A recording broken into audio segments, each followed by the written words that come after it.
Red state versus blue state. There's a lot of videos on that. What this video is going to be about is in a blue state, would I rather be a landlord or a tenant? When we talk about red state versus blue state, the thing that comes up most is which one is more landlord friendly and which one is more tenant friendly.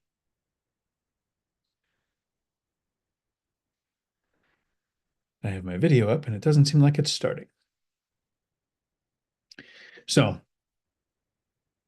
this isn't about choosing to invest in a red state or choosing to invest in a blue state. I'm saying if you live in a blue state, you have a few options. You can buy a house, you can rent, you can house hack, you can have rentals, right? There's property, and you are going to choose how you interact with it.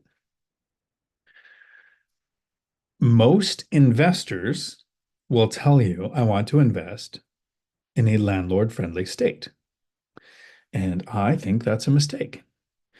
Yes, there are some things with being a landlord in a landlord-friendly state that would be a little easier, but financial freedom being the goal could take longer. So let's just go through a few things as to why most people, if they live in a blue state, would rather be a landlord than a tenant using reverse psychology.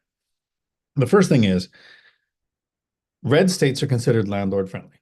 Blue states are considered tenant friendly. So if it's tenant friendly, why would I want to be a landlord there? Why did I choose to be an investor in a blue state? Yes, I'm giving it time for the live to kick in for everybody to get notice that it's here. Stretching out the intro a little bit too much, so sorry, Futureland. The purpose of these long live streams on Tuesdays is to answer questions, and the intro is to give you a chance to get your questions into the chat so that I can get to them before the video wraps up. So the intro today is why I'd rather be a landlord in a blue state than a tenant when blue states have things that landlords don't like rent control. Now, if you're a tenant, talked to one recently who said they really like rent control because they are a renter, so their rent can't go up as much every year as it could if there was no control. Longer evictions, which if you have a bad tenant as a landlord, you won't want your eviction to take longer. Longer eviction moratoriums, right? Los Angeles County had that illegal eviction moratorium, unconstitutional, illegal, worth fighting over for years, right? Like 2 or 3 years. I don't invest in LA County, so I don't know. I just know that it was longer than almost everywhere else. You have in a blue state, you'll have to Google this because there are 5 red states that don't have a minimum wage. So in blue states, you tend to have a higher minimum wage. Who tends to be the person concerned most with minimum wage? A person with rentals. Do they have a minimum wage job? Not always. They can, but not always. A lot of renters are concerned with minimum wage. So you'd think in a state that has rent control, pro-tenant, keep the rents down, higher minimum wage, like Washington, D.C. has the highest at like $17 an hour. Washington is 16 something. New York, California is 16, right? So these are blue states, have really high minimum wages. In the states that don't have a minimum wage, it falls down to the federal minimum of 7 something. You have more regulations to build, higher cost of building, more regulations limiting building in blue states. So it'd be a little more frustrating to be a landlord when they won't let you build because sometimes people want to do buy a house and build an ADU. And, like that ADU guy, Derek has a very successful YouTube channel. He's got an amazing business where he adds ADUs on properties in a blue state, and he's in Oregon. And it's not very friendly for building. So there's a lot of extra regulations where the renter just goes, I pay the rent. I don't have to worry about any of that. I'm not building. I don't have to worry about the connection fees. I don't have to worry about regulations. I don't have to have a business license to run my rental. Whatever the stricter regulations are in a blue state. And there are some blue state rules that come out in places like Seattle and King County and City of Tacoma, where Washington has a revised code of Washington that says rent control is illegal here, but it's such a blue state that those areas have forms of rent control where they say, you have to give 6 months notice to give a tenant a rent increase. And if it's above 10% or whatever the percent they chose in Tacoma, and the tenant doesn't like it, you have to pay them several months worth of rent. The landlord pays the tenant several months worth of rent so they can move out, right? These are all things that stack up saying, well, if I'm in a blue state and that's where I have to live, I think I'd rather be a renter or maybe a homeowner than a landlord. But what is the goal of owning properties as a landlord? Right? There is the altruistic belief that you want to provide housing for people. There is the you want to help people. You want to feel like you're providing something. I totally get that. That's not the response you get from the people that might click on this video because they saw landlords winning and tenants losing in the thumbnail. So they're here for the first time going, what is this doofus talking about? These are all things that sound good to tenants. But as a landlord, I started investing I started saving to invest around 2010, got laid off from law enforcement because of the 2008 recession. And I started saving for that first thing. I invested from, first duplex 2013, next one 2015, then 2016-ish in 2016, then 2018, and then kept buying. And I retired in 2022 after 12 years of investing because I'm investing in a blue state. Now, there are people like Millennial Mike who live in a blue state, invest in a red state, and he's killing it. He's got more units than me, right? The last count was 27. I don't even know what he's at now. But I retired with 18. Well, I retired with 16, added a duplex since then. So I'm at 18 rental units in a blue state. You would think, okay, a lot of regulations, possible rent control, things like rent control coming out, higher minimum wage, second highest in the United States, like all these things that would be tenant friendly, longer evictions, not quite able to do evictions in King County, pretty much. So the idea with blue states being Democrat and red states being Republican is Democrats want to help the poor people. And almost every regulation or rule that they propose screws over the poor people. So we'll just take rent control, for example. This is why I'd rather invest in a state that had rent control as a landlord than didn't. And every time it's come up on the docket, just even been talked about in committee in Washington State, I make thousands of dollars more a month because it was talked about. There are landlords like my brother who have tenants in place since 2006 that hasn't adjusted the rent. I've gone 2, 3, 4 years sometimes without changing. I have a tenant for 4 years because they were older and he said he's going to stay there until he passes away, which he did. And I never changed the rent on them. I wouldn't because we didn't have rent control. So as a renter, there's a couple of things to look at here. One, if there's rent control, yes, your rent can only go up a little bit every year, but now the landlord is trapped, right? Since Washington doesn't have rent control, I could go several years without a rent increase. And then when we have something like a pandemic in 2020, an eviction moratorium, an increased risk, I can do the binder strategy and have a decent increase to my rent after several years of not touching it. If I don't have that ability, if my brother's rentals were rent controlled, he would not leave a tenant from 2006 until now. I would be forced to do the maximum allowable increase every year. So right now, let's say I do 5% every other year, which is the most I would have ever done without using the binder strategy, where the tenants ask for the rent increase. Rent control would be 10% every year. That's 4 times as much as what I was going to raise it. 5% every other year versus 10% a year. Rent control makes landlords richer and more tenants homeless. So it makes the landlord richer because you are forced every year to raise the rent. And since apartment complexes and other investors are raising the rent every year, the area average rent goes up faster. And no, you don't get priced out. That's what free market does. Gives you a point where you're priced out. Rent control brings everybody up at the same time. That's why rents are higher in states with rent control. So how does it make tenants homeless? Right? The person I was talking to that lives in the San Diego area.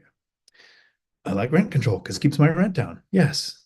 But the second your taxes or your insurance or your costs of repair are more than your rent, the landlord is either going to kick you out to sell it, kick you out to rehab it, kick you out to move in. So now you are in an area where rent has been artificially inflated every year because it was forced to go up every single year, the maximum allowable amount. And now you're homeless in an area where you can't afford to rent. But you got a good deal until you got kicked out. And then the flip side, the biggest negative to being a tenant in a blue state with rent control is this person, they're in San Diego, and let's say they don't get kicked out. Their rent stays artificially low because it only goes up the maximum allowable amount every year, so there is an increase. The average net worth of a person who retires at 65, who is a renter, the average net worth is $6,800. The average net worth of somebody who owned a home is $221,000, right? This is like 2022 data, so it's probably different now, a little bit higher. Holding somebody in a rental because they can't afford to ever buy a house at that mortgage will stop them from getting on the property ladder. Yeah, they get a little bit better rent, but look what happens to them at retirement. They have no asset that's benefited from appreciation. They've experienced no principal paydown. They have been paying a mortgage the entire time. It just wasn't theirs. Then let's look at this minimum wage thing. As a person who owns several rentals, have I ever considered working a minimum wage job? No, I've gotten a CDL. I've worked in law enforcement. Wasn't much above minimum wage. I was in the Marines, which according to your dream sheet is a lot of money, but in reality is about minimum wage. But owning rental properties, the minimum wage impacts the tenants more than me. It makes their income go up. And what does increased income do to inflation? What does inflation do to asset owners? Right, if you're in one of those 5 states that doesn't have a minimum wage and wages stay kind of stagnant, they go up a little, right? Because remote work becomes a thing. But you go to Washington, where minimum wage 5 years ago was like 12, 11 bucks an hour. Now it's 16. So it's had a 30% plus increase. Everything inflated. We saw the average home, just the average home in Washington State went up $41,000 last year. So if you own in a state that doesn't have a minimum wage, doesn't have rent control, rents aren't going up, wages aren't going up, you're not seeing the appreciation that I haven't even touched. It's generated millions of dollars for me and my kids, because they'll probably be the ones that actually touch it. I'm not going to touch it. Because the rising tide lifts all boats. If you force a higher minimum wage, have you considered, why does the Fed raise interest rates? Because wage inflation causes inflation. Increased interest rates makes it harder for companies to borrow, so they don't hire as many people and they don't give as many wage increases. So they limit the amount of money going out in wages across the country by raising interest rates to limit employment, because when people's wages go up, the cost of everything goes up. So if you're in Washington State, thank the $16 and something cents an hour minimum wage for your rents going from 2020 at $1,200 a 2-bedroom to $2,200, $2,125 for a 2-bedroom in 2024. So 4 years, almost doubling, because we saw a 30% increase to minimum wage. We saw massive appreciation because we have limited building. If there's a bunch of investors, let's say millions, and everybody goes, oh, I want to invest in a red state, where are they competing with each other at? In the red states. There's not a lot of investors that are saying, please build in a blue state. So there's not a lot of competition to build. There's more regulation to build. So there's less building. Limited supply, massive demand. Being a landlord in a blue state has allowed me to do the thing that was my goal. The right amount of cash flow from the least amount of units. Millennial Mike is killing me in unit count. Like I said, like a year ago, unit count passed 27 for him after only 5 years of investing. What does that cash flow look like? Whereas in the blue state, the cash flow on only 8 properties, 18 units now, is hundreds of thousands of dollars after principal, interest, taxes, insurance, after setting aside for repairs, maintenance, and vacancy, after increased expenses. The actual thing to think of, in a blue state, there is more funding than there is in a red state. Funding for things like low-income housing, the voucher program. What happens when that rent goes up? Pushes area average rent. Now, 2023 saw one of the biggest increases to the Housing Authority's voucher program that I've seen in Washington since I've been an investor. Now, 2024, it's kind of flatlined, but last year to this year was a massive increase. This year to next year, not so much. But that pushed up all rents right around summertime. All the rents went up another $400 or $500, basically. More funding for the Workforce Innovation Opportunity Act goes to blue states than red states. So I had tenants that lost their job and almost doubled their income because they'd go to the WorkSource office. Yes, maybe their landlord told them, here's how you apply for funding to get a CDL, because I used to run a CDL school. You go in and you say, here's the magic words you got to say. I'm work ready. I my job is not in demand. CDLs are in demand. CDL jobs are in demand. Here's how you look up the data. They get paid to go to school, which the state pays for. And now they went from their $50,000, $60,000 a year job of whatever they were doing to an $80,000 to $90,000 a year local CDL job. And now that they've doubled their income, let's have a binder strategy, which is how that happens. But it wasn't because they got an increase. It was because we had a eviction moratorium, which put more risk on the investors. It was because we had the threat of rent control just talked about in committee. So I've done the binder strategy a couple times since 2020. Seen massive increases because I'm in a blue state, because these things were threatened. Here's the trick to investing in a blue state. I invest in Washington. My brother invests in Washington and California. Are there bluer states than Washington and California? Maybe New York. I can't think of another. Is there a bluer state than New York? I invest in a blue state, but not a blue area.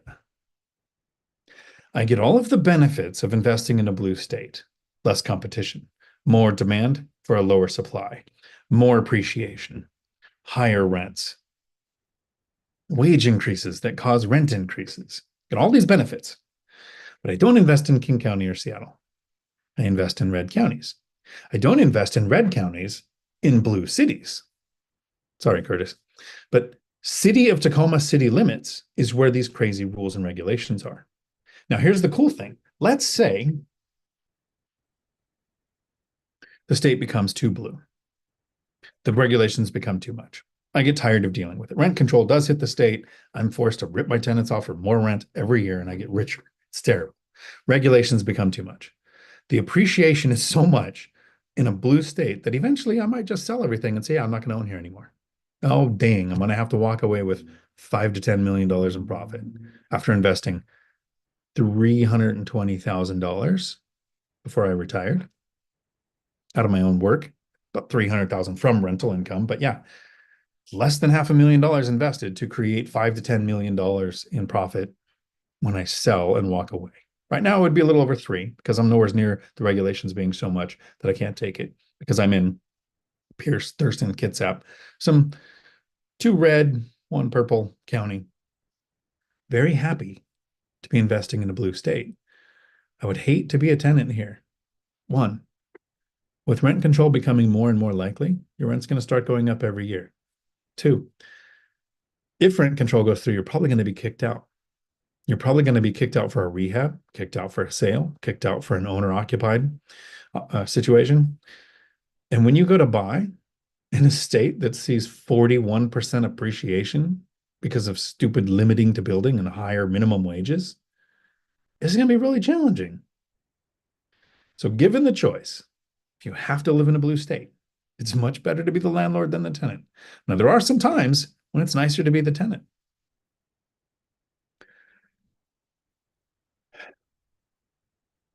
I think my rant is over. Wonder how many people I irritated with the red and the blue, because this is not a political channel. And I would take the scapegoat way of saying I'm a libertarian. I think that's what scapegoats do. You get to pick on both sides. I'm just going to pick on both sides and still vote for Trump. So let me get to the questions. Thanks for hanging out with me on a Tuesday. I do short videos on Thursdays and Saturdays. This Thursday, I think the video is going to be the luck mistake that you are making.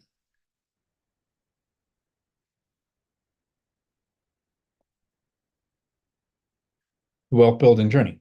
Howdy, Chester. So an example of heads I win, tails you lose, where the winner is the landlord and the loser is the renter. Sometimes renters win. There are places like my brother's tenants where he's got no rent increase since 2006. They've been getting a pretty good deal. Frank, Dividend Dave, Wayne, howdy. Good to see we're on the winning side, Frank. Rich, Jason, howdy. REI Jared. REI Jared, live in a blue, invest in a red. That's pretty much what you're doing, although Arizona voted purple last time. Wayne, Oscar, what's up? One state, two state, red state, blue state, like the start of a Dr. Seuss bestseller. Yes. Dr. Seuss has some amazing wisdom. Oculus, what happened when a red state investor on a ship collided at sea with a blue state investor on another ship? They were marooned. That is dividend Dave level dad joke right there. Good job. Ricky, howdy. Good to see you. I do not like green eggs and ham, Jared. BuzzTune, have some news for you, by the way, of the comments on the video with leave your plan. Your number was the one that came up on the Dice of Doom. This is the Dice of Doom, by the way. I highly suggest anybody who games gets this dice. I probably should put a link in the comments. The feel of it's good. It's solid. It's got every type of die you can imagine. That's enough nerd talk. So BuzzTune, reach out to me. Let's set up that hour giveaway for it was somebody coming to the one rental at a time event in February and left a comment of their plan on that video. Josh, Laura, howdy. Good to see you here. Choose between restricted supply driving up rents or laws that favor landlords. True. Laws that favor landlords make it more investor friendly. More investors means more competition. More competition means more supply for the same demand. Eddie B Trucking, howdy. Park just in time for the live. Good. No wrecks today. No wrecks allowed. Good evening, Dion and everyone. Chester, thank you. Cash flow, exactly. Gonna watch your velocity banking video you posted in school later tonight. Awesome. All right, Jared, cash flow is my purpose with investing, that and tax incentives. Yeah, the tax thing is crazy. I try to be as fair as possible when I compare stocks to real estate, right? Because it really doesn't matter as long as you master the asset that you choose to invest in. And stocks and real estate, there's the tax advantages with real estate. There's compound interest is more likely to happen with stocks over a longer period of time. And if you have enough to invest, right, how much you invest matters too. But when I sit down and I actually look at the tax benefits of owning real estate, there's, I mean, other than actual crime that you should report on your IRS forms anyways, how can you make hundreds of thousands of dollars and pay $0 in taxes? Carry forward a loss. I don't get it. It's almost like Congress is full of people who own properties that keeps making laws that benefit people who own properties. Wealth building journey now to get a tenant in the property. Yes. Because the fear now goes, and this is what Josh and Mary went through. I actually met them in person and talked about this. The fear is, what if I can't find a tenant? That's not the fear I would have it. I would have it. How much lower might I have to lower the rent to get a tenant? If you're in a bigger apartment complex, what kind of concessions might you have to do? Once you place a tenant, now the fear goes, will they pay the next month? Because the first month, everybody's on their best behavior. Right? They can't move in usually without a money order or cashier's check, signing leases, passing whatever criteria that you have, and then they get in. But did you place a professional tenant? So it's that second month's rent check that actually lets us kind of relax and take a breath. BuzzTune, thank you. Congratulations. Hopefully you will, and anytime we do an hour with somebody, so if anybody's ever booked an hour, you know this, we do the hour, we go over everything we can, and then you get another hour like 2 or 3 weeks later, and that one doesn't cost you. This is free for you both times, but that's how the hours go. Wealth building journey, are you letting your PM place your tenant or are you getting involved? At a distance, hopefully it's property manager. Josh, investing in a blue state can be profitable. You just have to dodge the hammer and sickle counties. Counties, exactly, Josh. There you go. Vote for the businessman, not the politician. Yes. I'm here with the full hands has been bruised. Does it stick out like that though? Like a sore thumb? Great day. All nighter. Let me know how that Airbnb hunt is going. Freedom. I'm so proud of you for make great decisions. There you go. Wealth building journey. Oculus. I'm seriously considered switching to Hemlane. I have the PM working on placing a tenant right now. There you go. Listen, an option. Do you have handymen in the area? Have you hired any handymen with Thumbtack for the area? Do you know investors in the area? So there's a couple of steps there to take. What's your work schedule look like, Chester? Right? Like if you were local, your work schedule doesn't matter as much, but at a distance, how likely are you to be able to answer an emergency call? Josh says 60 plus watching and only 20 likes. Pump up those numbers. There you go. More angels need their wings. All right, Jared, when you talk to Hemling, will you ask them if they do rent by room? Probably not.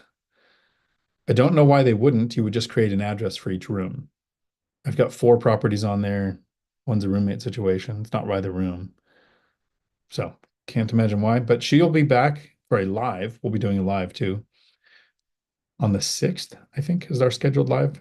The last one we talked about people we shouldn't be watching, well, but the Crash Bros. The next one, we're going to talk about who do we actually watch and why. When we pull up each person's YouTube channel that we watch, we're going to talk about what we like about them, maybe what we don't like, maybe. Some people have thin skin. We'll see. Right, Jared?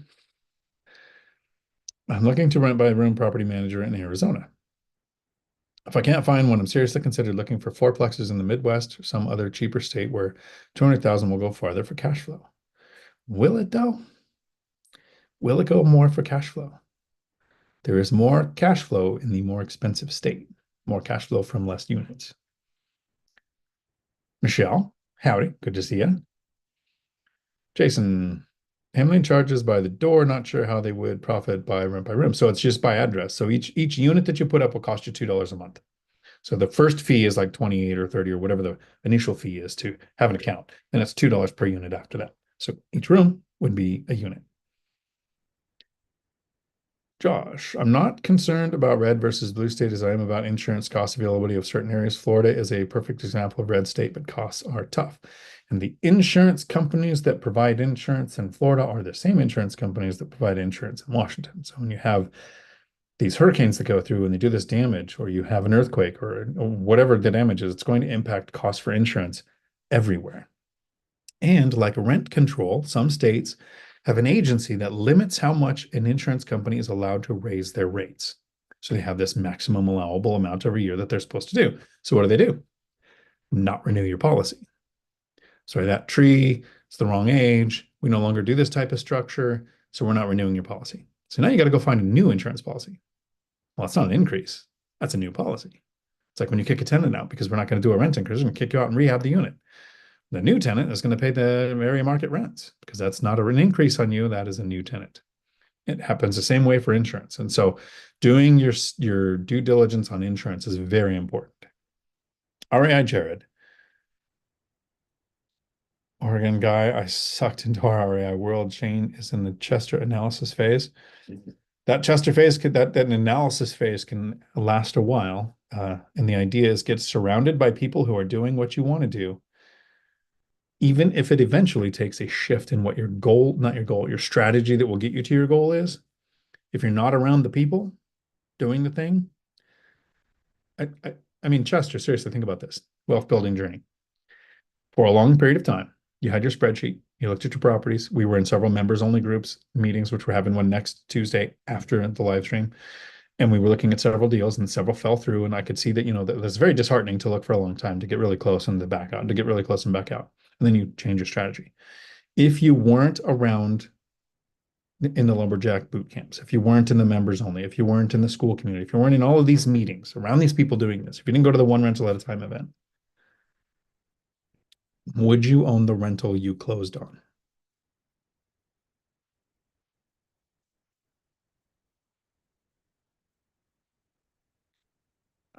Drop out and retire early. Took back a message to make me lose sleep and wonder forever and ever what was said. Where is Millennial Mike? We'll blame it on work. We won't say he met a new girl and she's taking all of his time. At least I won't say that. Millennial Mike should be on some of the channels soon. He is speaking at the One Rental at a Time event in Vegas. He is this new shift, this promotion, it's just taken so much of his time. I do know he's got some rent units coming on board this month that are getting rented out. So he's had some of those fixes done. So he's working on his portfolio still. He's just not present in YouTubeville. How about when Section 8 goes bankrupt? What then? This is why, as a diversification strategy, I don't do, and Lumberjack Landlord and Zuber don't do 100% Section 8. 1/3 military, 1/3 Section 8, 1/3 working or retired.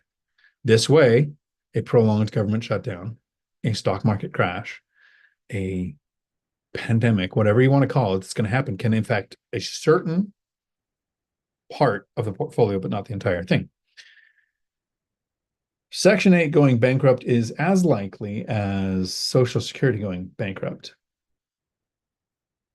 Too many voters for them to ever let that happen.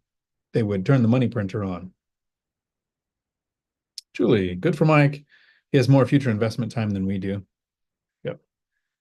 Rob, is Mike still alive or has his feed been replaced by an AI?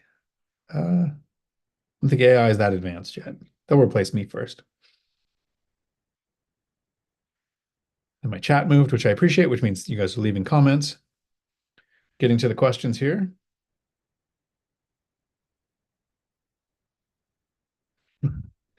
The Tam Bomb. Mike will be on an episode of Cops before another YouTube video, and I want to see which side of that episode he's on. Andy Bush. Always a plot twist with Dion Talks. There you go. Millennium Mike is still working nights. Yes, he is. Here from Puerto Rico, giving a like to the video. Thank you, Louis. I hope it's going well there. Do you invest there? Curious. Who's it that I know? Becky Nova, the lady landlord, invested Dominican Republic. Where we go? I forget. I talked to her a while back. Drop out and return. I agree 100% with you about appreciation in blue states like Oregon, where I am. It's been great. Exactly. All right, Jared is in Oregon, and that is one of the reasons why he invests in Arizona. Can't afford to buy anything there. That's the thing, though, Jared. Can you invest in the higher cost of living area? Because the amount that Mike has invested in Gary, Indiana, he would have only had 2 or 3 properties in Washington. But how different would the numbers have been? I don't know that he could have handled the 2 or 3 years between purchases, though. That would have been too much for him. Jared, given tonight's theme, I think you have to invest in Oregon. There you go. Drop out and retire early. Yet rent control absolutely screws renters. By the way, everyone vote for Trump. Thank you for that. Jared, nope, red. Money, howdy. Basilio, howdy. Good to see you. All right, Jared. Purple from all the California folks moving there and voting stupid. Yeah, that was a weird one. Dennis, meowdy. Good to see you here. Looking forward to seeing all of you in Vegas. Absolutely. Mick, for a whole house cleanup in between tenants, what is the expected price per square foot? Mary Maid's type, but off-brand. So generally for a whole house cleanup, depending on the amount left, I start with a handyman to do like a dump run clean out, junk haulers kind of thing. And then cleaning, it can totally depend. Shop around, get several quotes, use the Thumbtack app for house cleaning. Thumbtack to find your Mary Maids, but off-brand. I don't like the national. It's like when you want to hire a couple of guys to help you do something. I wouldn't call the big nationwide, what is it, college hunks or whatever, where they, have 2 guys in a truck. Find a local, like Michelle, there's one that's right there, not too far from where your rentals are. I forget what their name is. It's saved in my phone, but it's like $90 an hour for 2 guys in a truck, whatever they're going to haul, kind of the cheapest way. And you're paying for their time. And then of course you tip. The final clean out, though, a professional cleaning from Thumbtack, the Thumbtack app, I would get a couple quotes. And it could be per square footage. A lot of times it's more going to depend on the layout of your kitchen and your bathroom. It's the most detailed cleaning aspects of a deep clean. So, right, you have a tiny little fridge, or you have a dual fridge and lay down freezer and all these things, you can change the cost. T. Peel, howdy. All right, Jared, which room in your house are zombies most afraid of? The living room. There you go. All of my jokes are inappropriate. Can I say? I can't even say my inappropriate jokes here. I said one the other day while a friend was taking a drink. Apparently, you should make sure that they're not taking a drink when you say a joke. Like just making an observation. How many insects do you need to make money from a rental unit? Tenants. There you go. Drop out and retire early. Compound interest works excellent in real estate. When it's 100% debt-free real estate, let that sink in. It's the literal opposite of that. I really like that you're here on the channel, and I like that you're commenting, so I don't want to say I disagree with you. But here's how compound interest works when the property is paid off. You have a $100,000 property. It appreciates 5%. So now it's worth $105,000. You've made $5,000. Next year, the 5% appreciation would be based on 105%.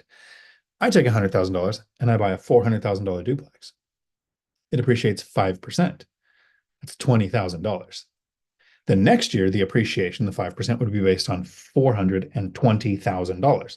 That's why, so it's not only compound interest with real estate. This is why if I chose stocks and went the Joe Kuhn route, he took 37 years to retire early. He invested for 37 years, has buckets and pensions and all this stuff, and he retired at 54 after 37 years of working in the same field.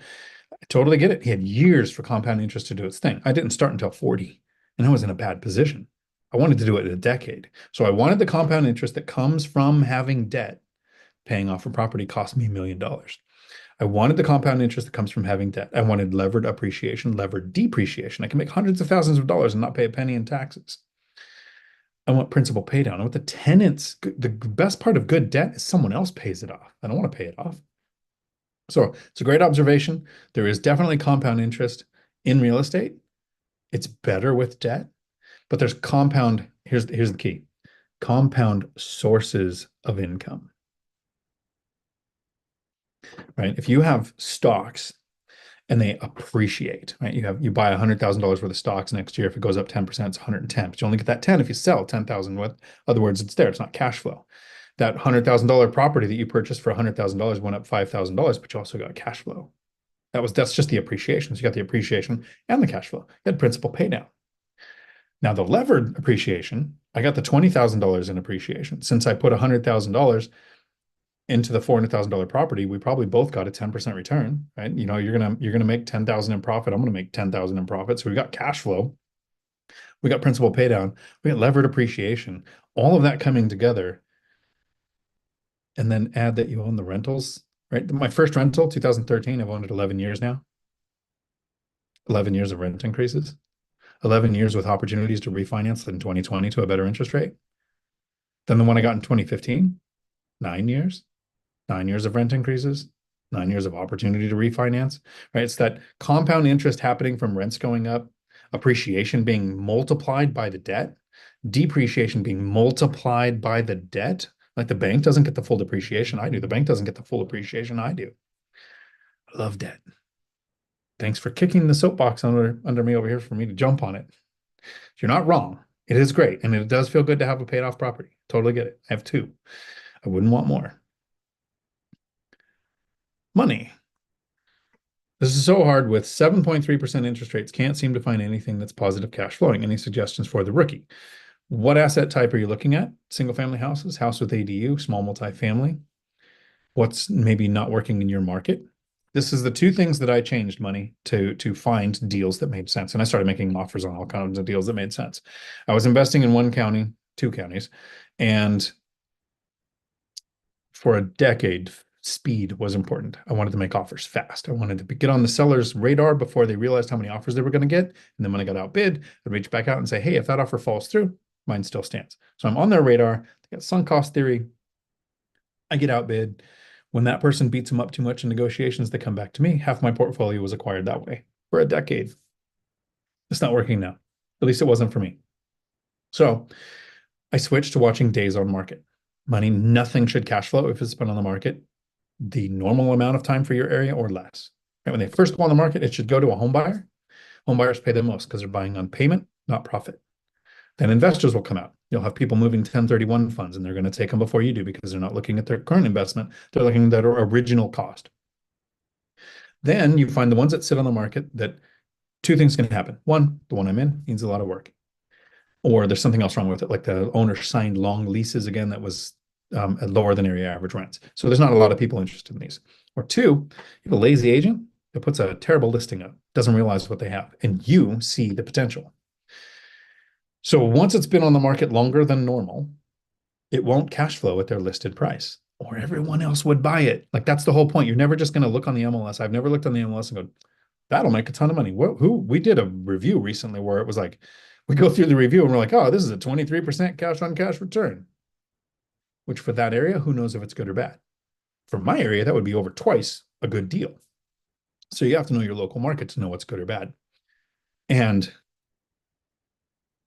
once it sits long enough, you can start making, if it's listed at 100,000, you can offer 70 or 80. If it's listed at a million, you can offer 600 or 700, make a stupidly low offer once it's sat long enough. And you have to hunt for the deals that have something wrong with it that you're willing to solve that other people aren't, or other people don't see the potential that you do. So you have to know your market really well. That was the first thing. The second thing to really think about is, let me see if I can do this.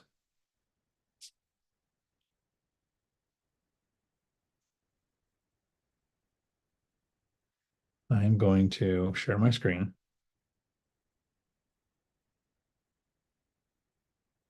I think I'm sharing the right one. So this is the major employment hub close to me. Typically, I was investing in Tacoma and Olympia. So you can pick any city you want. This could be LA, this could be New York, this could be Fort Worth, this could be wherever. It's just the large city close to you. This is where the work hub was. You'd have some commuters from Tacoma. So I had my properties are kind of down here in the Pierce County area. Then I've got some down here. This was where the commuters would live. In 2020, the world has shifted more than, I don't know, any point in our lives, more remote work as an option than ever before. So you have people in this work area, Tacoma and Seattle, all the ports, Microsoft, Boeing, Costco's headquarters, right? Tons of other things I'm forgetting to mention. You got the naval base here, right? So you have all these work areas. Well, now you have remote workers. They're not geo arbitrage workers that can go live in Thailand and never go to the office and work remote all the time. They have to go to the office once or twice a week. This is the Michelle work that she had where she got called in this year. So they could live 35, 45 minutes. They can live out here in Arlington, Lake Stevens, Marysville. What I did is I came out here, Port Orchard, Shelton area. So this entire section here, these two counties, Kitsap County and Mason County. And I started looking at deals that actually made sense because here's what's happened. The remote workers can live further out. So they don't want to live in the city. Right? Not everybody wants to live in the city. Not everybody wants to deal with that traffic just to go to the store, right? They want the more peaceful living out in the areas. So rents pushed up. 3 years ago, 2-bedroom unit, $1,200. This year, I listed a 2-bedroom at 2125 and had a freaking line of people kind of fighting over it. Almost did battle royale to rent it, right? Because rents have pushed up. Because the remote workers can live out further. About over half the people applying for my most recent tenant turnovers were remote workers. So all the rents push up because while they want to live out there and they can rent, they don't want to buy. What if, just like Michelle, their boss calls them back to the office and says, okay, now you got to work in the office 5 days a week? They don't want to be landlords. Not everybody, right? Not everybody's looking to get on the property ladder. A very small percentage of us are. So they don't want to be landlords. They don't want to own. They'll rent. So take the closest big hub of employment next to you, draw a circle around it. Now, in my area, some of that was Mount Rainier, not livable, and some of it was out in the ocean, not livable, right? So you had to find the 45-ish to an hour-ish drive away from your work hub where rents will push up. Not all investors know this yet, and prices haven't. Hope that helps. Biz is what it is. Howdy. Don't like Hemlane. I had them for over a year and will never use them. Okay, to each his own. Matt, the Lumberjack Landlord's not a fan either. I love the options that it has for me. So there we go. And my chat moved. Dan, question. What process did you use to find your properties already with tenants? Did I have a process specific? I prefer rent-ready or already occupied properties. So my search, well, it didn't have specific criteria. So I had three things I didn't want. No short sales, no foreclosures, no HOAs, right? That's my three no's. Then I had an area and in the beginning, I had a price. Price matters because you only have a certain amount you're qualified to borrow up to. And then that goes away after you have rental income on your tax returns for a couple of years. So I don't have that anymore. I think it wasn't in the search criteria because I'm not doing 5 deals a month and need a, what do they call it? The funnel and where your funnels of deals coming from. I was doing one deal every 2 years, one deal every year and a half, then one or two deals a year towards the end. So I would just look and you could tell, don't bother tenants. That tells you tenants live there. Tenants living there means usually power, water, or on. You'll be surprised at the living conditions some people have that they'll stay in, but uh, that was my thing. Copies of leases, current rents. Just look through the description to make sure it has it. Now I have bought properties. How many have I bought empty? I got a duplex that was empty. This place that I'm in now was empty because I knew once I needed a rehab, first and last. Those I'm doing. And the rest had tenants. I think I was just kind of not, I don't want to say subconsciously, but it was just part of my criteria to look at the deal and go, okay, what are the rents? That tells me tenants are there. I want to see leases. That was my preferred thing, was to find tenants in place, which is why the binder strategy made it possible for me to find deals on the MLS. Let me get the name right. Money. When you ask the question, you're not finding deals that cash flow. Do they cash flow at current rents or just below what area average rents to be? Because that's what I use, just below area average rents, not existing rents. I'm not buying the property worried about what I'm going to make in the first year. I'm buying the property worried that it's going to be a good investment long term. Long term means just under area average rents. It needs to be a good cash flowing deal. Even if I lost money that first year because that person signed those longer leases, I would just kind of add that loss to my cost to acquire and see what my yield turned into. Tim Crawford, come on, ladies and gentlemen, hit the like button. That would be much appreciated. There you go. Nicholas Massey, long-term capital gains if married is 0% tax rate up to $89,000 a year. It's still not worth getting married. It's funny that you have just Google this, Nicholas. Just randomly open up a thing and Google $89,000 in bad debt without knowing it. Tell me whose name comes up. But it is cool to know your tax brackets. And long-term capital gains if you live in a house 2 of the last 5 years. If you're single, $250,000 in capital gains, 0 taxes, $500,000 if you're married. 250, still not worth getting married. Ironwood Workman, howdy. I'll have to go back and watch that and what I missed. There you go. I sound like a chipmunk on speed 2. Weekend handyman, howdy. Can you explain why you don't want paid off properties? I know you've said a mortgage is a form of asset protection, but can you please explain more on how that works? Thanks. So it'll eventually be paid off because I yet haven't touched equity. Right? Touching equity means adding debt to an existing asset. Doesn't mean you're using your money. It means you're adding debt to one of your assets. So I haven't done that yet. So tenants will pay it off over time. If I were to pay extra money, I'm eliminating part of my levered appreciation, part of my levered depreciation, right? Because I'm only gaining appreciation on what I've paid off then. If it's paid off, so I'll do the Cliff Notes version. 2018, I start focusing and pay off a house. It hit the debt avalanche, debt snowball. Highest interest rate, lowest amount owed. Single family house, I'd owned it since 2000. I bought a house, not as an investor, the homeowner, picket fence to raise the kids in. It's now a rental, but it wasn't the original goal. I owed $121,000 when I decided to pay it off. So I owed 121. So I took every penny of rent, every penny from job that was coming in extra, paid it off, and then saved up and bought a fourplex. Now the fourplex cost to acquire was $109,000. I ended up needing a roof, so I spent like $15,000 more or whatever, but 109 to acquire versus 121 to pay it off. I now have the house that's paid off. I owed 121. I forget what it was worth at the time, but now it's worth like maybe 400,000. I've got $121,000 more equity in a $400,000 house than it would if I still had the debt. It would probably be paid down to like 108 now or something. It's not much, right? So it would be paid down a little. I would have that. So I'd have $300,000 in equity instead of $400,000 in equity that I have now. I bought the fourplex for $109,000 down, 590,000. That's now worth over 1.4. So I've made basically $1 million, right? Because it was 590, put the 100,000 down, 109,000 down. It's gone up to over 1.4. So there's over $1 million in equity there versus I have $121,000 in equity in the house that I wouldn't have if I didn't pay it off. So instead of having 121, I would have over $1 million if at the same time, instead of buying a house and paying one off, I just bought two fourplexes. I'd have over $1 million in equity in that second property. It's called opportunity cost. However, I like to use the law enforcement rule where an officer is allowed to make a decision based on the information they had at the time.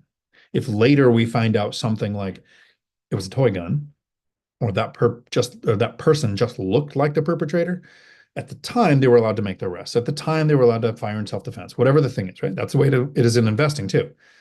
At the time, I didn't know there was going to be that much appreciation. At the time, I didn't know how much I was going to make with that fourplex. At the time, paying off the house gave me a better levered position. It was less leverage, gave me a better sleep well at night account, right? So I don't look at it as a massive mistake. I know that mathematically it was a mistake. That's why I don't want to pay one off going forward. Like I've got the two, because I bought this next one, but I'm at the one they made now. I bought it all cash. I might put a mortgage on it. Something I've never done is, add debt to an existing asset and deploy that on something else. I don't know, because I don't like having this place paid off. I'm only getting appreciation on what I've spent on it. That's stupid. I want 4 times the appreciation than what I invested. Crane guy, you mentioned an hour and then an extra hour a few weeks later. What is that referring to? Individual finance advice call? Kinda. Yeah. So if you go to diontalk.com, you can book an hour, and every now and then I give away an hour, like BuzzTune. Mikey just won an hour from a video from like a week or two ago when I was in Moses Lake. So you can go there and you can book an hour. And anytime somebody books an hour, like 2 or 3 weeks later, at no charge, we have another call because it's a lot of information to take in an hour, and I want to make sure you have time to process, and then we can see how it can be applied. Busy is what it is. I'm digging. That's a cool name. I'm going to say it every time. Digging this phase. That's good to hear, Dion. Makes sense. Thank you. Now, Wandering Doc, howdy from beautiful Negros, Oriental Philippines. This place is known for scuba diving. Nice. Was actually looking at flights to Phuket today. So we'll see how that goes. Freedom works. The answer to afraid of can't find a tenant is property manager. Property managers sometimes don't find tenants at all, or because they're not motivated to.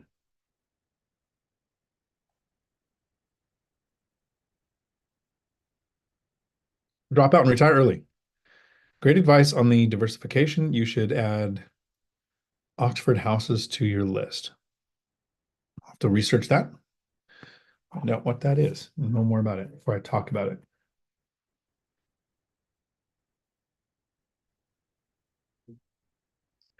David McNeeley. There's a familiar looking name, and I haven't looked at his comment yet. Let's see where he goes with it.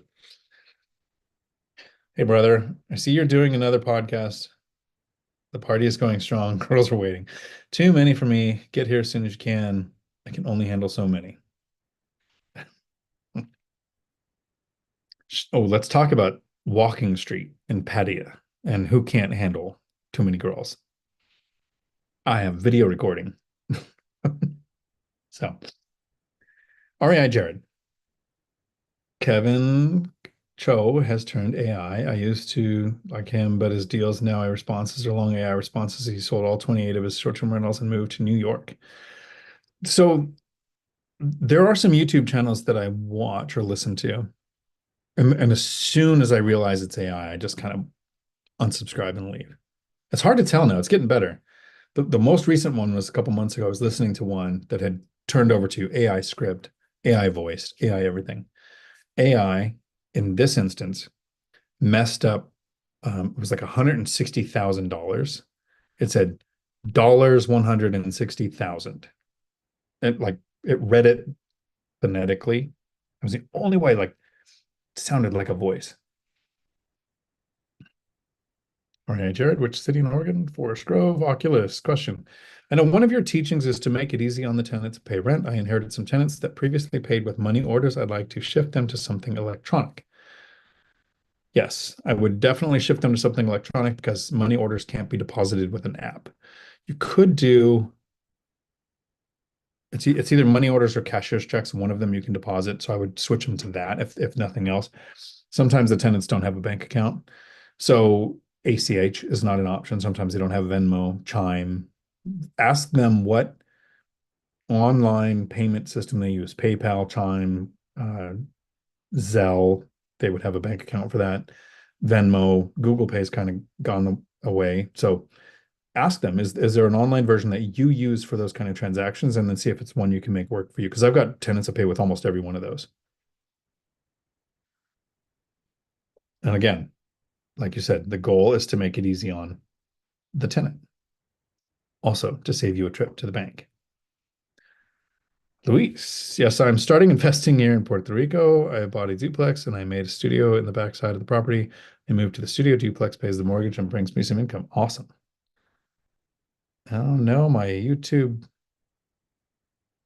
reloaded. See if it goes away here on the. Okay, seems like we're back. I hit a Zuber moment where YouTube wasn't playing along.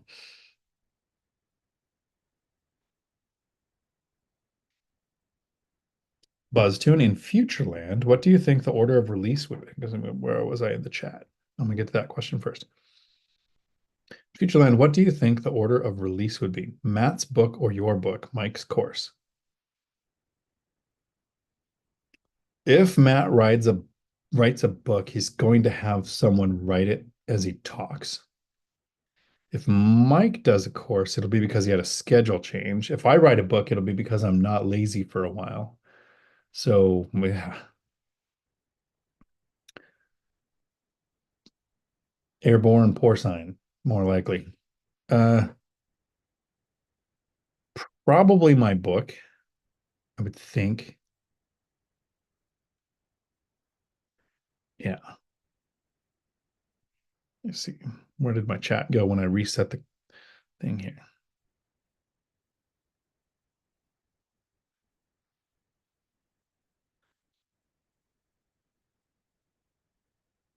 College hunks hauling junk. Yeah, there you go. Did you Google it? Yeah, Geo.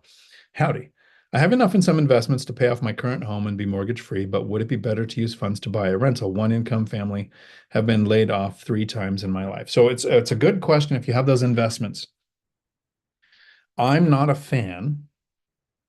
I'm sorry if this isn't what you want to hear.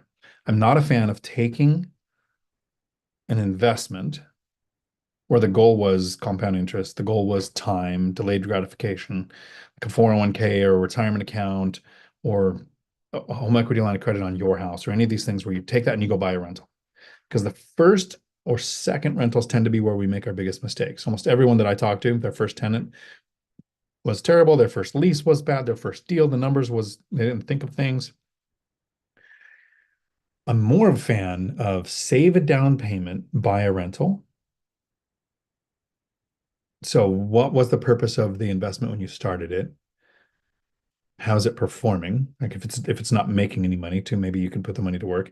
Once I had 5 or 6 properties, I'd emptied out my retirement accounts and bought a triplex, right? I totally was fine, just pay the taxes, don't care. It's going to make me more money in the rental. But I had my investing legs under me. I knew how to buy a rental, find a tenant, keep a tenant, upgrade the unit, right? Maintain the unit. I knew I had all of those skills down. So I was fine. I was like, yep, I won't lose this money, right? Because I knew what I was doing. But on my first one, I would have lost it. I lost $6,000 the first year I owned a rental. It would have been really bad if I emptied out an account and then lost money on top of it. Uh, Paying off your home depends on your investing strategy for retirement. There are some people who are never going to own a rental, and you invest in stocks, you invest in your 401k, you wait for Social Security. And if you have a paid off home, you can have a better retirement. Like there is a time that makes sense.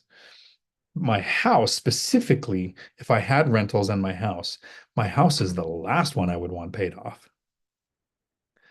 You get a better interest rate where you live than where you invest. So if I have a higher interest rate on the rental, if I had to choose one to pay off, it would definitely be a rental, right? I was living in a duplex when I paid off my single family house. I didn't pay off the duplex where I was living. I paid off the house because it was the smallest amount, highest interest rate.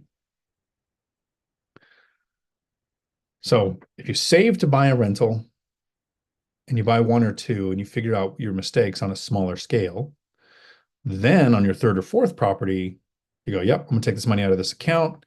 I now know what I'm doing. I know the market I'm in. I know what assets perform here. I've got my handyman in place. I've got my investors I can get information from. Then I'd be more comfortable risking something that you've taken that much time to save. Michelle, I've got two gorditos and old Honda Pilot. There you go. Please save lives, don't drink and joke. Exactly. Dan Hawkins, Dion, have you ever had to asbestos, lead paint, lead pipe abatement? How did you fix? I have not had to legally go through abatement. I would take Matt the Lumberjack's course, take his boot camp, and then he specifically has the lead course that I would do if I was going to be doing that. Invest a little bit of money to save tens and tens of thousands of dollars. Have I worked in a place that probably had lead paint or asbestos myself? Probably, but not full abatement. Dan, questions. Have you cured a mold problem in a rental? How did you fix it? I have cured moisture related growth problems in my rentals, but never had a mold problem. Eliminate the source of water. Make sure you use paint that's mildew resistant. Bleach cleaning, sacrifice a goat, repaint. Whenever you have a source of water, make sure you're replacing things like blinds, curtains, if they have them. I don't do that in any of mine, but screens as well, especially not just moisture, but if you had a cigarette smoker or something where you're trying to eliminate smell or moisture damage, get rid of screens, get new screens. So I've had several where a source of water caused a problem. Eliminate the source of the water, take care of the problem. Drop out and retire early. I take 100% of the net cash flow from my rentals that are 100% paid off, and I keep rolling the pure cash flow back into another house. That's what I'm talking about in compounding. That is a beautiful strategy. I did that for 6 years of investing. Every single penny from rent went back in, and at the 6-year mark, I flipped it to where 100% of W-2 income went into the rentals, and then it grew the amount of rental income that also went into rentals to where at some point I was living on less than 40% of rental income, none of the work. And I took, 4 years of not touching my W-2 told me, yeah, rental income is way more than I need. Don't need the W-2. I can retire now. So yes, you're right. Absolutely. Compounding that recycling cash flow is what I call that. So you have a choice, recycle capital. That's what Millennial Mike, Lumberjack Landlord, Zuber, Michelle have done, right? Take out a home equity line of credit, sell a property 1031. You're taking the capital growth in a property and acquiring more. It's a brilliant strategy, bigger growth than I've had. I chose the other way, like you just talked about, all the cash flow. Just recycle it back in. Never done the HELOC, never the cash out refinance. So smaller growth, less properties, wider margins on cash flow for the first like 10 to 15 years. Then the hockey stick kicks in, and Matt and Zuber and people like Mike, Millennial Mike, will be, exponentially way richer than me, which I think we're making a video tomorrow on with the Three Amigos on why am I okay? This is the actual question. Why am I okay with being so blah?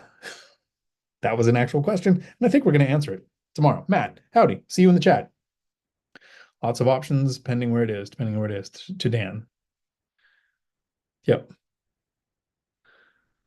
So let's have fun with that one tomorrow, Matt, because I don't know if you'll expect my answer to be what is, why am I okay being blah? I'm almost afraid to answer the question because of how arrogant the actual answer is. If you notice, I try not to be the arrogant guy. I'm the average guy, just average. Except I'm only 4'1", right? Other than that, it's just average. Jared, right? But leveraged appreciation increases with minimal cash out of pocket. Dan, Dion, do you consider an equity goal when you purchase so that rental income is a net target amount? Let me process these very grown-up words you just used. Consider an equity goal. I did have an equity goal when I was starting investing, when you purchase, that a rental income is a net target amount. No, I don't want a rental net target amount. What I want when I was in growth mode and I was adding rentals and I was acquiring financial freedom, I was on the path to it. I wanted around 70% loan to value. I didn't want to be over levered. I wanted to be able to sell if I had to. I wanted to be able to not have to write a check if it went south, right? Like I wanted that safety cushion of 30% equity. I didn't want lower than that because I wanted the appreciation that Jared just mentioned, that levered appreciation, levered depreciation of at least 70%. Once I retired, my target goal is around 50%. Here's the math for you. I owe 1.8 million. Aggregate value is about 6.7 million. So I don't think I'm at the 50% thing, right? So I might actually be adding some debt. Like I said, I might put some debt on this one that I paid off or bought all cash. So I want the 50% because I still want levered appreciation, levered depreciation, but a bigger safety cushion because I don't have that drug that kills all of our dreams, the paycheck coming in for safety. So I do have a levered position when buying. I'm okay with hitting it or being safer than it. I don't want to be over. My net target amount, I want a yield. So it's not a net target amount. I had a minimum. I didn't want to buy a property that made less than $100 a month because that's too much risk, time, even minimal time for $100 a month, not worth it. So that was a minimum, but I'm in a high cost of living area. Nothing's ever been less than, if I bought anything that was less than $700 a month in cash flow total. No, some were $400 or $500 a unit when I first bought them. So I've never even been close to that minimum. That was just a mental minimum. I think I've seen some properties that were that minimum and I sent them to my brother. And I was like, here, you look at this. This is your type of thing. And because they need a lot of work and I don't have his skills.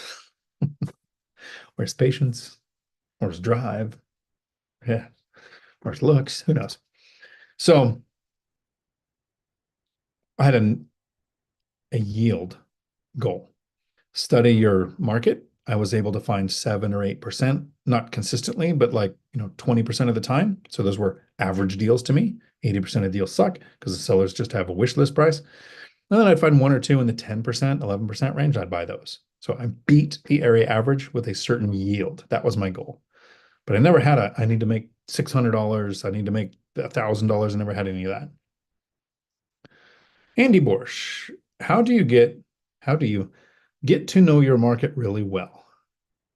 That's a good question because there's several layers. Because you got a buy box and a rent box and an asset class. I started thinking, I understand single family houses. I own one. I moved into an apartment. I had to rent it out. It went horribly, but I figured it out. Second year went better. So now I want to buy a single family house. I want to live in it for a couple of years, and then I'll rent it out. But every house I looked at, the price was too high. Interest rates were high. Like now, they were 6, 7, 8%. High prices were going up. My wage and rents weren't anywhere near where they are right now. So my wage now is zero because I don't have a job. But rents were way lower and prices were lower. So nothing cash flowed. Right. So get to know my market was realizing, wow, I've still, and now to this day, it's still been a decade since then, I haven't seen a single family house that would cash flow. So I switched to small multifamily. And then I studied for that second year, like what duplexes make sense? What is area average rent? And for rent, you want to go to rentometer.com and see what rents are by the room. You want to go to your housing authority, look up fair market rents and look up what rents are for your county or your zip code if it's highly populated. What is basic allowance for housing in your area? You want to understand rents, and then you want to look at for like several weeks between turnovers. I do several weeks. So in the beginning, it was that whole year. What are rents going for on apartments.com, Zillow, Realtor, right? Which ones sit for a long time and then come back lower? Which ones go on and then come back, like go away and come back really high because they were obviously too much demand for whatever they were at. And you figure out what will a 2-bedroom, a 3-bedroom.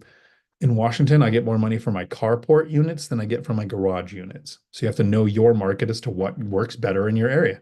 Studying that market for at least 3 months, 60 to 90 days, Zuber says, but it's what asset class is performing the most. And if you listen to me just now, you would think, oh, well, small multifamily do better than single family house. where I invest, but I've got friends who invest in Ohio where single family perform better than the small multifamily that we looked at. So you have to know the market you're in, the asset class you're looking at, have your rent box figured out for 2 bedroom, 3 bedroom, or whatever amenities rent best around here. You have to understand your strategy. Right? If you came to Washington and you were looking to buy short-term rental properties, you would have a very different criteria if you're looking for them than what I use. So what strategy are you using? What asset class are you looking at? What's your rent box? What yield are you targeting? How many deals do you have to look at to see all the ones that suck and then you find something like, oh, that looks good. But how many ones can you find that look good that kind of show you what the average good deal looks like? And then how do you beat that? And that takes time to do all that. It's a very learned skill. So what we do in the members only that we did last week after the live call and next week after the live call, we'll do it twice a month, is we open up a deal and we look at it. We not just do the math because, knowing your market isn't, you should be able to rattle off, in my market, where will I not buy?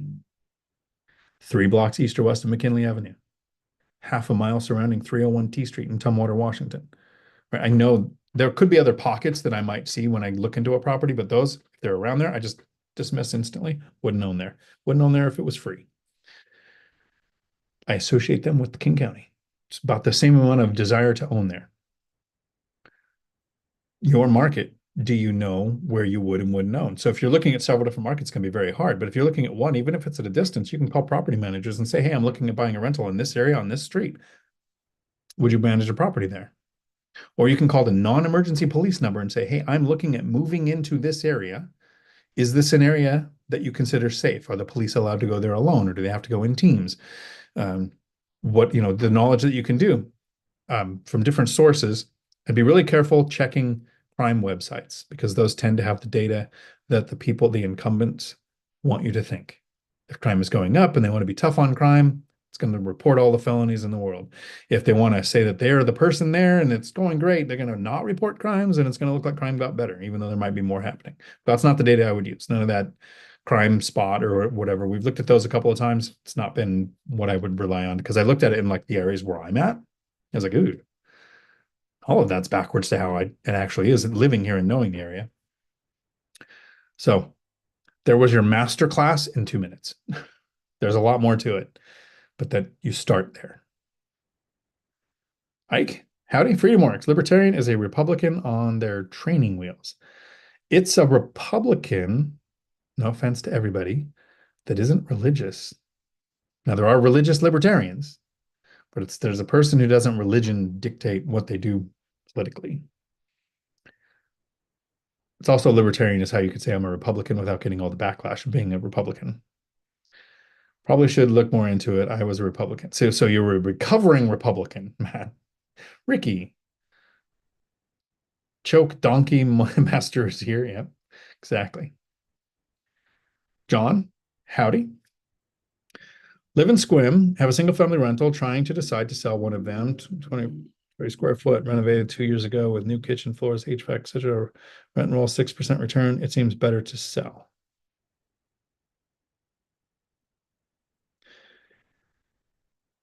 What would you, so let's go through the logic chain. And I've done this on a couple of calls with people when they book an hour to literally go, I don't know whether I should keep this property or I should sell this property. Here's part of the conversation. So you own a property, it's getting you a 6% return. If you sold it, how much money would you get? That's part of it. What would you do with the money? Do you know for sure you have an investment opportunity that's going to get you a better than 6% return? Or even better than that, because now you're going to have the cost of selling right around 8%. You're going to have agent fees, possible, it's not concessions, but it's like when you make an agreement with the buyer, the things you're going to fix, probably concessions. I don't know. Words are hard. You're going to have, are there any capital gains? Are you going to be locked into a 1031 exchange? Are you owner occupying? As you said, rentals, right? So you're not, have you lived there 2 out of the last 5 years to use the IRS 121 rule to avoid legally the taxes up to a certain amount, right? So you have this cost of selling. You have with the cost of selling, will you get better than a 6% return on the current asset in the new asset? That's the first thing. The second thing is, if you would sell it and walk away with money, is there another way to access that money to get a better return? if you have a deal available, could you take out a home equity line of credit, right? Matt, Mike, Zuber, they've all done these things. My brother David, that was his strategy on how he reached financial freedom, was literally HELOC, pay it off, HELOC, pay it off, HELOC, just got till he got to 10, paid it off properties. Could you do a cash out refinance? Maybe your interest rate's too good, so you put a second mortgage instead of refinancing the current debt. Like, you have to look at all the debt of how you would touch that money. Is it sell? Is it this? And then I would go to the last question. So here's the question that I'm going to ask John, and I'm going to actually hope for an actual answer. You own a house in Sequim, Washington. That's how you know if somebody lives here or not. Look at the way Sequim is spelled. If you say Sequim, we know you're visiting. But in Sequim, you own a house and you're getting a 6% return. If across the street, right across the street, identical layout house, basically somehow same view, same property layout, same parking, same structure, if you could buy it right now today. So, John, when you bought that property, you paid a certain amount. If you could buy the house across the street today for that amount, and you could get the current interest rate that you have on that house, you could buy it for the price you paid, and you would get the interest rate that you have on the mortgage now. So if you refinanced in 2020, it'd be 3%. If you bought it in 2020 or 2021, it'd be 3 or 4%, because it was an investment, not an owner occupied. So the price you paid and the rate you have, if you could buy the one across the street, would you buy that house? Like, if you're looking for an investment right now, John, I'll see if you're still here, hopefully. Would you buy the house across the street if it was identical for the same price that you paid for the one you own, and you have that interest rate? I'm going to go through the questions. I'm going to wait and let you get an answer in there. Mick, for yourself, have you gone to the dark side and installed a bidet, a heated seat? No, I do slow close seats. And my brother wonders why. I think they're better. Tenants like them more. Haven't done heated seats. Haven't done a bidet. I haven't done a bidet. I'm that guy from America that goes to Europe and goes, "What's that?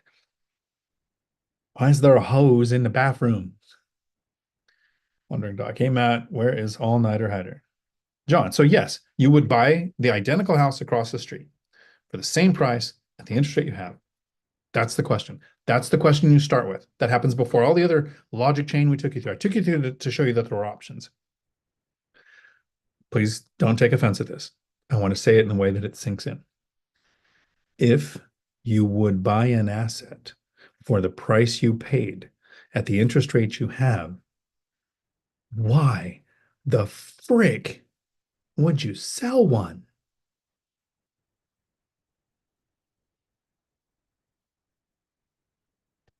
What can you do to increase your 6%? Is it binder strategy to get the rents where you want? Is it midterm rentals, short-term rentals? Is it refinancing to a better rate? Is it calling your insurance company and saying, "Hey, I'd like to raise my deductible to $10,000 or $20,000 to bring my premium cost down"? What things can you do to increase the income on the property that you would buy? So you shouldn't sell it if you would buy it, that might increase that yield. It's slow. It's boring. It's boring and not sexy. The 4 words that describe me and my portfolio. But financial freedom that comes from holding assets that you would buy over years, that 6% becomes 20, right? Let's go 3 years in the future now, John. Rents go up only maybe once in those 3 years. Property taxes can go up or down. I've got them going both in different properties at the same time right now. Insurance prices can change, but your rents have the chance to go up. Maybe you could refinance to a better rate. Maybe you could recast the loan. You have all these different options while you own an asset that you would buy. I definitely wouldn't sell if the answer is yes to that. If the answer is, if it was across the street, same price, same interest rate, I would never buy that. Yeah, I wouldn't want to own that either. I'd get rid of that asset. Every single one of my properties that I have right now, if somebody came and said, "You can buy this fourplex that's worth 1.4 million, but you only have to pay 590,000, and you can get 3% interest rate now because you've owned it through the refinance phase of 2020. Would anybody buy a fourplex in an area where they're worth 1.4 million, but you can get it for 590,000 and you can get it at a less than 4% interest rate? Just hypothetically, would you do that? Should I sell my fourplex? No. If my fourplex had gone down in value and the rents weren't good and the area had fallen apart and I've had turnover after turnover after turnover after turnover and it wasn't worth any more money, yeah, probably I'd sell it. I hope that helps. It wasn't meant to be attacky or insulting. It's literally that was the logic chain to get through what would I would do with that asset.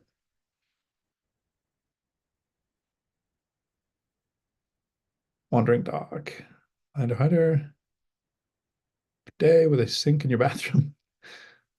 Aldair, howdy, late to the party, but you made it. All right, Jared, if you really want your spouse to take you seriously about getting into real estate, sell off your main toy. I sold my Jeep, which was my 20 plus year hobby. At that point, she knew I wasn't effing around. What did I get rid of to get rid into real estate? I was willing to house hack. No vacations, no scuba diving for several years. I did get rid of the Eddie Bauer expedition. Yeah. Ah, that's what it was. I got rid of the spouse. That made it all easier. Duplex Dave. Howdy. Don't do that, Jared. Sounds like you guys are winning together. Chester, I didn't see Ryan on Zuber's DFM this morning. Now that I think of it. Freeman, R. Freeman, howdy. Buzztune and Futureland, what do you think? Oh my goodness. Chat moved, which is good. I appreciate each and every comment. And it was Buzztune. Where'd it go? I lost it. There we go. This is where we need the Jeopardy music. In Futureland, what do you think the order of release would be? Maths? Okay, we did that already. Somehow I did that. Missed it. Okay. All right, Jared. Just closed on his first deal a week or so ago. Yep, we're supposed to be doing a binder strategy together, making a binder together soon for school. Yuri, howdy. I'm trying to justify buying a plane hanger for 50,000, paying from 10% line of credit with 250 annual expenses and 500 monthly rent income. Any advice? So you can buy the hanger, $500 monthly income, 250 annual expenses. Annual expenses are the fees to be part of the airport or the taxes on the property. I'd want to know, I was looking at all of the numbers because you're generating $6,000 in gross income. So take out the 2,500 if that was everything. Is there any repairs, maintenance, and upkeep that you have to pay for, right? On the hanger. How are you calculating that? And on a $50,000 line of credit at 10%, so your interest, you're going to have payments on that. So there's a whole bunch of numbers there to figure out what is the yield. How likely are you to have tenants? Is there a lot of turnover? Is it managing a business to do that? There's a whole bunch of information there that I would want to know before I would say yes or no. Sounds interesting. Wandering Dog. Dion, that's a crazy coffee mug. Is it custom or where do you order it? It's probably an Amazon thing. And really what it is when I do the weddings as a pirate, that mug is tied to my side because can't do a wedding without your ale. That would be weird.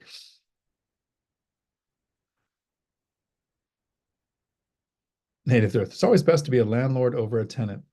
I I like when Grant Cardone says rent where you live, own where you invest. If you're in that type of house with the amount of maintenance and stuff you have to do. I have friends who owned I don't know what you would call it in Scottsdale, Arizona, where it was like a 7,000 square foot house and a 3,000 square foot casita in the back. And there was an army of people for the pool and the yard. And to build the casita, they had to put like 90 or 72,000 gallons of water a month into the area next door. In that case, I think I'd rather be a renter. But specifically in blue states, there's so many people that's like, I don't want to invest in blue states. This is why I chose to invest in a blue state. Jared, Oxford House is a sober living group. They do 3-year leases for your property, arbitrage deal. Typically, they pay 20% of the long-term rental. Interesting. I don't know if that would do good with small multifamily unless you did both units at the same time to the same company. Maybe I'd have to look into that. All right, Jared. For the property to work for Oxford House, you have to have larger common areas. Okay, Julie. Howdy. I think you should buy something else. I think prices are going to jump again come January. I was looking today, somebody's talked about in one of the comments a $50,000 reduction on a property, which we all know one property dictates how the whole market's going. But what's happening with prices, right? This time against last year, listed prices are like 1.9% below where they were last year. So maybe Matt's got a chance of his timeline being a little bit off, but prices coming down from where they were. I could kind of see it. I see that we had such an inflation jump and such a spike. It's almost like something's going to be decided by the election. We'll see. Right? What are our options? Affordable groceries or World War III? It's one of those two. And we'll see what's going to have it. And I just don't know about buying because I will as the money builds up, but I'm not on any kind of timeline. Chester, if the script writer was smarter than the AI, they would spell out the dollar amount. Then yeah, they would. But the script writer was AI, right? The idea with AI is we used to have to teach our kids or ourselves, here's how you find information. Here's how you look up information. Now with AI, it's how do you ask the question that gets you the information you're looking for. Rehab North Carolina Houses LLC. Oxford is a great model. Tenants don't stay long, but the lease is with Oxford from what I understand. Awesome. And howdy, Rehab. Dan, is there any reason you have not rented to a sober living group for higher income? What's the downside? The impact to the other units on small multifamily, the turnover, the contract with the company, the work it takes to get the contract. I like long-term leases, 1 to 2 years with the same tenant that's going to stay there 5, 10, 15 years, never move, even though I try to tell them to buy a house every time we sign a new lease. It's not that I have something against the sober living thing. I think the problem is sober living manages it, so sober living deals with the drama. Like I haven't looked into it enough I'm too lazy. I'm like, okay, I want to buy a place. I'm gonna have a tenant in there. They're gonna have a lease. They're gonna pay rent. Done. It's as much thinking as I want to put into it. There's a ton of options. I could do midterm. I could do furnished finder and do short term. I could do Airbnb, Vrbo. It's that real estate X factor. Sober living might be an exception, but there's this X factor, right? How much work are you willing to do? The more money you'll probably make. And how much risk are you willing to take? The more money we're probably going to make. Will the municipalities play along? Do they require a separate licensure? Like I would have to do a bunch of research before I signed up for it, which I haven't done. When I started investing, I was working full time, raising 3 kids, totally fine with buying a house with tenants in it, continuing their lease or signing a new lease, doing the binder strategy. Yeah, I don't think it's a bad option. It's definitely interesting. Just like I don't think midterm or short term is a bad option. Look what Millennial Mike, he went short term, and then the insurance company said, oh, we'll book it for a year at your short term rate. So I mean, you can definitely win using that strategy. Just I'm lazy. And as per the question, I'm okay being blah. Ike, I hate it, but 2 of my tenants only pay with Venmo. Tried to do other methods and they run into issues, pay late, etc. As soon as I let them go back to Venmo, they are on time. Yeah, I've got several on Venmo and I don't mind it at all. Buddies, howdy. Would you recommend refinancing now or waiting to pull out equity from 2 properties that are free and clear? So I have 2 properties that are free and clear, and I don't know if you're old enough, like the long in the tooth, white bearded guy that I am. Emperor's New Groove. When it comes to equity, no touchy. You have 2 paid off properties. You don't have equity. What you have, buddies, is the ability to put debt on an existing asset. If you pulled out the money, whether it was at 10% interest or 0% interest, do you know of a deal that would justify the loss of cash flow that you're going to have because you're creating debt on your asset? It's paid off now. If you have $2,000 a month and coming in rents, $300 a month goes to the side for taxes and insurance. $300 a month goes to the side for repairs, maintenance, and vacancy, or whatever your math is. So you're making $1,500, $1,400, $1,300. Now you take out a mortgage and you got a $1,200 a month mortgage. You have break even. So you have zero money coming in from this place, maybe $100 or $200, trying to make it not negative. So you've lost somewhere between $1,000 and $1,500 in cash flow. To then go take the money and buy something else where the return pays you that amount and pays you a return to justify the extra work that this new asset's going to take. How confident are you that you would find that deal? I have never taken out a home equity line of credit. I've never sold for 1031. I've never done a cash out refinance. Doesn't mean I won't eventually. And it doesn't mean you won't grow faster if you do. It just means you're going to have thinner margins and more work, which is not what I was looking for. So, is it possible? I would wait. Do you have the deal? First, start with that. And I don't mean like, oh, I think I could probably get, no, I mean, you know of a deal if you offer, you're not going to get outbid on at the amount you're going to offer, and it's going to get you the yield that justifies the debt on the asset. That's the question I start with there. Different question than if I was going to sell it, right? My primary is at 2.25, which is less than inflation. That's the last one I would want paid off. Freedom works. My larger point about the property manager and afraid of not able to find a tenant was that in America, there are so many choices you can hire someone help you with any problem imaginable. Absolutely perfectly well played. That's 100% true. Totally agree. Uh, hire them to do it sometimes because you'll have a better outcome. Hire them to. So sometimes I will call a handyman. I have a handyman going to reconnect a gutter and clean out a gutter. So it's not a gutter cleaning, it's just a gutter came apart and it's hanging down a little. I could drive by there. I go to my brother's. I have places right by my brother's. I drive by all the time. I could take a ladder. I've got several. I throw it in the back of my truck. I could go by there, hook it up. I got a electric blow, sorry, a battery operated blower. I could solve this problem in 15 minutes. 15 minutes. I'm going to pay somebody probably 200 bucks, right? He'll probably charge me 100 or 150. I'll round it up to two for him to go out there and do this job. I'm not paying the person because I don't want to go do this. I'm not paying the person because I'm that lazy. I'm paying this handyman because when I go to Phuket next month, next month, no, beginning of December now, it's looking like, so a little over a month, uh, he's going to answer the phone. He's going to answer the text message. He's going to be like, this guy hired me for a super easy job, paid me immediately. As soon as I said it was done, sent a picture, and he tipped me. And that next job's probably going to suck. But you can hire people to do the things you don't want to.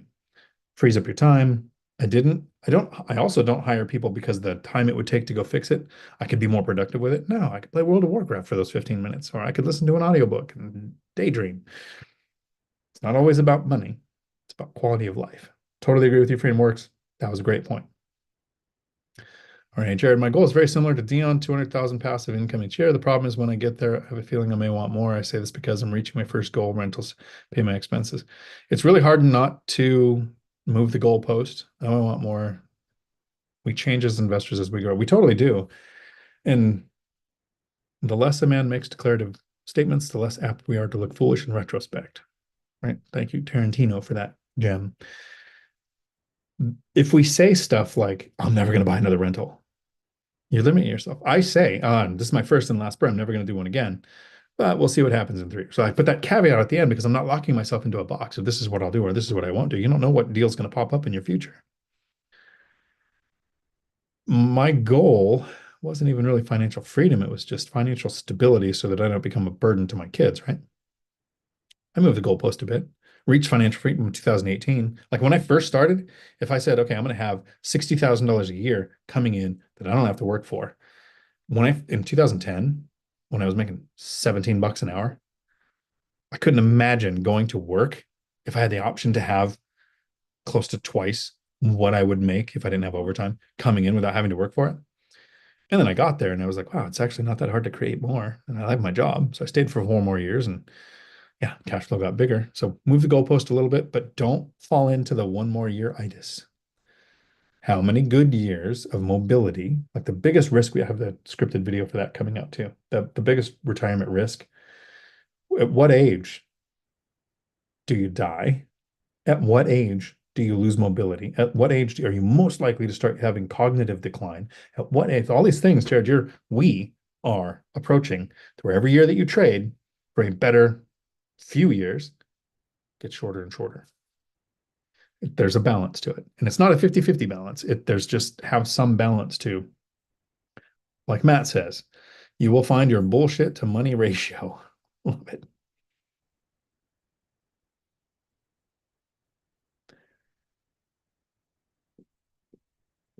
Lumberjack Landlord did a super chat, which I missed. Thank you for that, Matt. I appreciate it. Can't wait for tomorrow's blah. So I'll let you, anybody who's here, there's like 86 of us here right now. If you watch that video tomorrow, I apologize in advance for how arrogant I'm going to sound. I honestly don't. I try not to bring this into YouTube. but tomorrow I'm going to. And why I'm okay with being blah and irritating people like Pace Morby who don't like me because I want to be blah. Maybe he doesn't like me because I pointed out he makes me sick to my stomach. And it's not him. You can learn so much from him. You can grow so much from him. You can do so many of his strategies and do great. It's just I don't want to. Wandering dog. The question is, why am I okay being a brokey compared to Zuber and Matt? I'll attack that right now. A brokey. I think Zuber and I have the same amount of free time. The amount of time it takes him to just even communicate with his property manager on the 187 units versus the couple hours that it takes me. And yeah, when there's a tenant turnover, it might be like 5 hours that month, but most months it's 30 minutes. I have 30 minutes total. Like so this month, we're in the middle of October. What have I done this month? 3 times I've texted a handyman. And I was going to say, oh, I did a water heater, but I was going to go do a water heater with my brother, but he did it without me because he was like, oh, I'll just figure it out. Like that's it, 30 minutes. That's time freedom.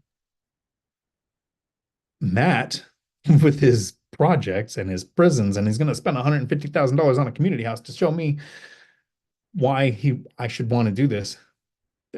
That's not time freedom. That's the Pace Morby hard motivated hard charger attitude that I don't want to get any on me of. Right, Jared Matt. My BS to money ratio is not in the equation for now. I deal with plenty of BS, but the cash flow is worth it for now. Once I get along further, I'm planning on pivoting. There you go. Drop out and retire early, Jared. Oh, you're way out there. I used to deliver. So it's where you live. There you go. All right, Jared. People suck, so I live away from them. That is very true. Wondering, Doc, when you were calculating yields on buying that, yields day one or yields after fixing up? So both, but I want to be fair to the question. All of my deals until the one I purchased that I'm in right now were rent ready or already occupied. The one duplex that was vacant, the unit that I wasn't moving into was rent ready. The unit that I moved into needed some drywall work because the tenant freaked out and punched holes in the walls. So I got really bad at doing drywall, but it's livable. A couple of good paint jobs on some accent walls, but I was just trying out and I was living there, first rental. Everything since then, I mean, one, I put a roof on, but that's not me climbing on the roof or anything or carrying the material. I've carried material up onto roofs for my brother because I'm stupid, but I haven't done that for myself yet. I'll hire somebody. Rent ready or already occupied. So it's even better than day one. It's like, what's my yield day one based on these rents and this? But you buy a property, and so like the fourplex, right? I was going to get better than I got about a 12% yield the first year I bought it. I closed January 6th. I get January's rents. I get February's rents. And then March 1st was my first payment, right? So I had 2 months of almost 2 full months of 4 unit rents coming in before I had a mortgage payment. So that year, if I calculated my yield, it'd be way better than 12%. But area average rents based on cost to acquire, minus expenses and setting aside for CapEx and everything, and repairs, maintenance, and vacancy, I got about a 12% return. So it's day one for those properties. But then I purchased this one. How would it do if I purchased it with 20% down, even though I paid all cash? And I spent, they told me $30,000 in costs. So I doubled it to 60 and made sure I had 90. And it was ended up being like 62,000 spent on rehab. Even though I did some of the work myself, I probably could have done that up, but I wanted to learn how to tile. And Frank was willing to come up here. So I'll do that myself. Painted it myself because I enjoy that kind of stuff. And but most of the other work was done by professionals from the Thumbtack app. But my yield was calculated 20% down. These are the area rents, a little bit below that. If it was all done, what would it look like? Even though I didn't get that the first year because of this amazing city. I had 10 months fighting permits and getting everything done before it turned into a cash flowing property. And I didn't put 20% down, but 100% down. So I might take money out and still have a good yield and put the money somewhere else to work. I might leave it alone because do I need more money? I don't know. Matt with a super chat that I noticed this time. I spend my time mostly on projects that will make donkey family choking money.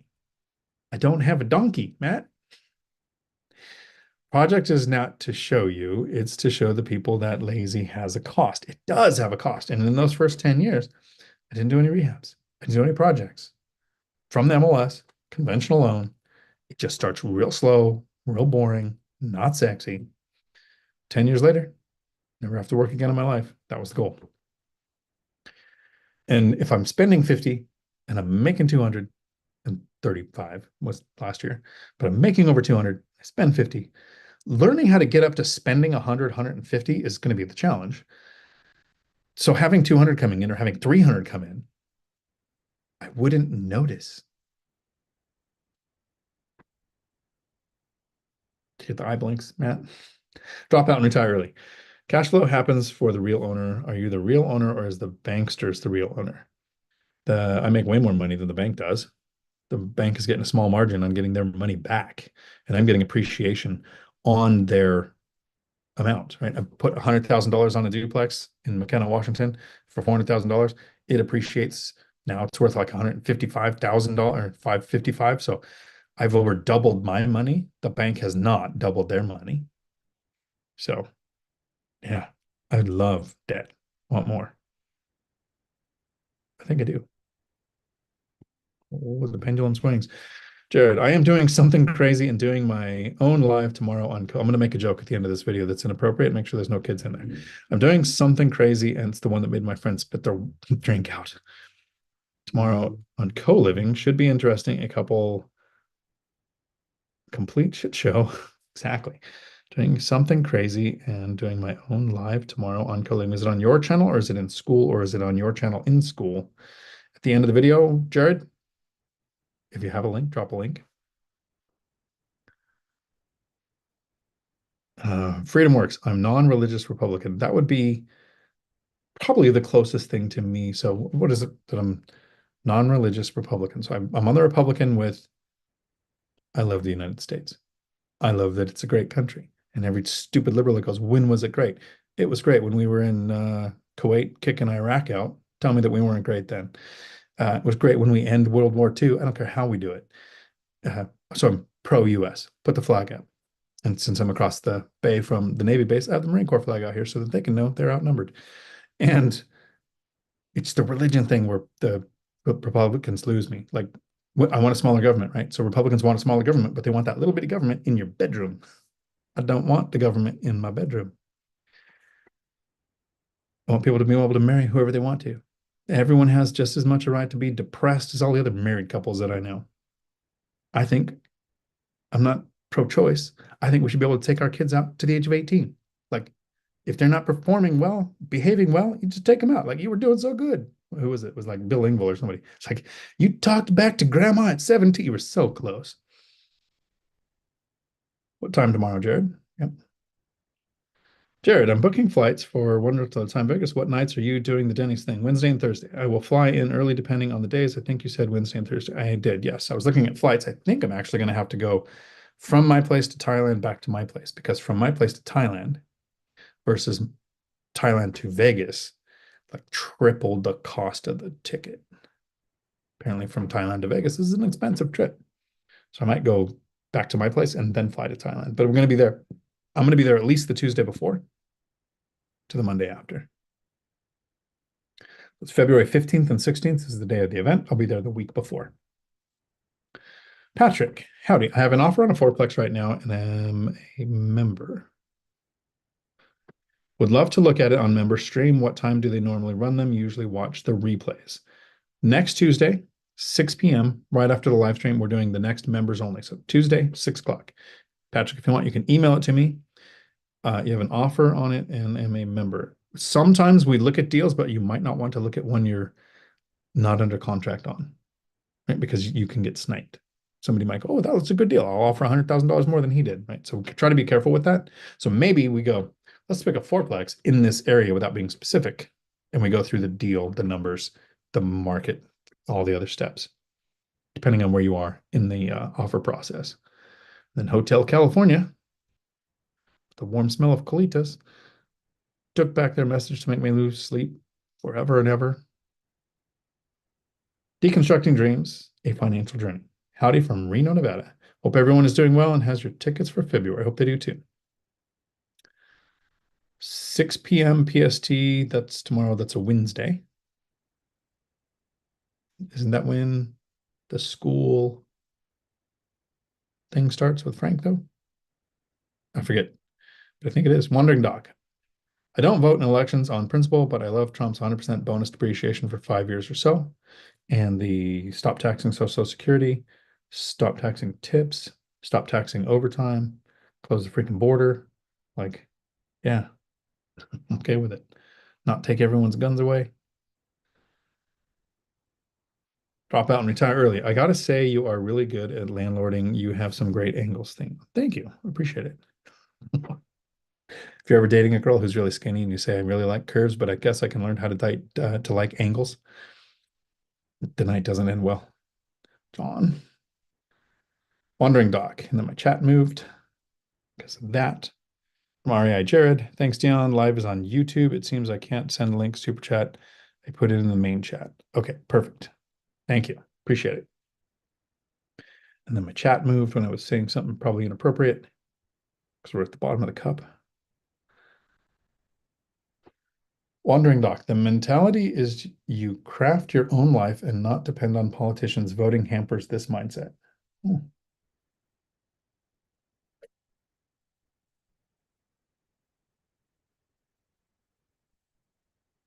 Freedom works. Atheism is not a religion. It's a close personal relationship with reality. No problem with religion. It's just whenever you say God, I'm going to ask you which one. There are 4,400 of them. All of them been prayed to. Jared, slow closed toilet seat for me. Yep, I do rent by room and it cuts down on noise if someone slams. It absolutely does. That's probably why I like the slow close. It cuts down on noise. Personally, I like that it cuts down on physical contact, but the noise is a huge part of it too. John says, all cash, that is why. There you go. All nighter hider. I heard my name. I'm here just lurking tonight. Much love, everyone. All right, Jared, we are all taking shit show about you, Ryan. She's back. Oh, Ryan's back now. Shh, don't tell him. Damiola, howdy. What was the super chat? It's lives on YouTube. It seems I can't send a link to super chat. Well, thank you for that. So 6 o'clock tomorrow, REI Jared's channel on YouTube. I liked your reasoning behind your argument on investing in Blue State for highest value of property. I bought a 4-bedroom, 2-bath for 270 in 17 and it's currently 420. How? Low supply. Totally agree. So let me run through numbers. 298 worth 6, 290 worth 620, 300 worth 580. So it depends on the area. Some have gone up a lot. Some have went up a little. Fourplex went up a lot. Ninja Vanish, thank you for helping everyone. Thank you very much. It's much appreciated. The third super on a live stream. Thank you, Ninja Vanish. That is much appreciated. Let's YouTube know that maybe somebody likes this content because of all the haters that want to leave all the bad comments but aren't subscribers. It kills two birds with one stone. One, gets the bots out. Usually, it's been a while since we've had a bot make it through.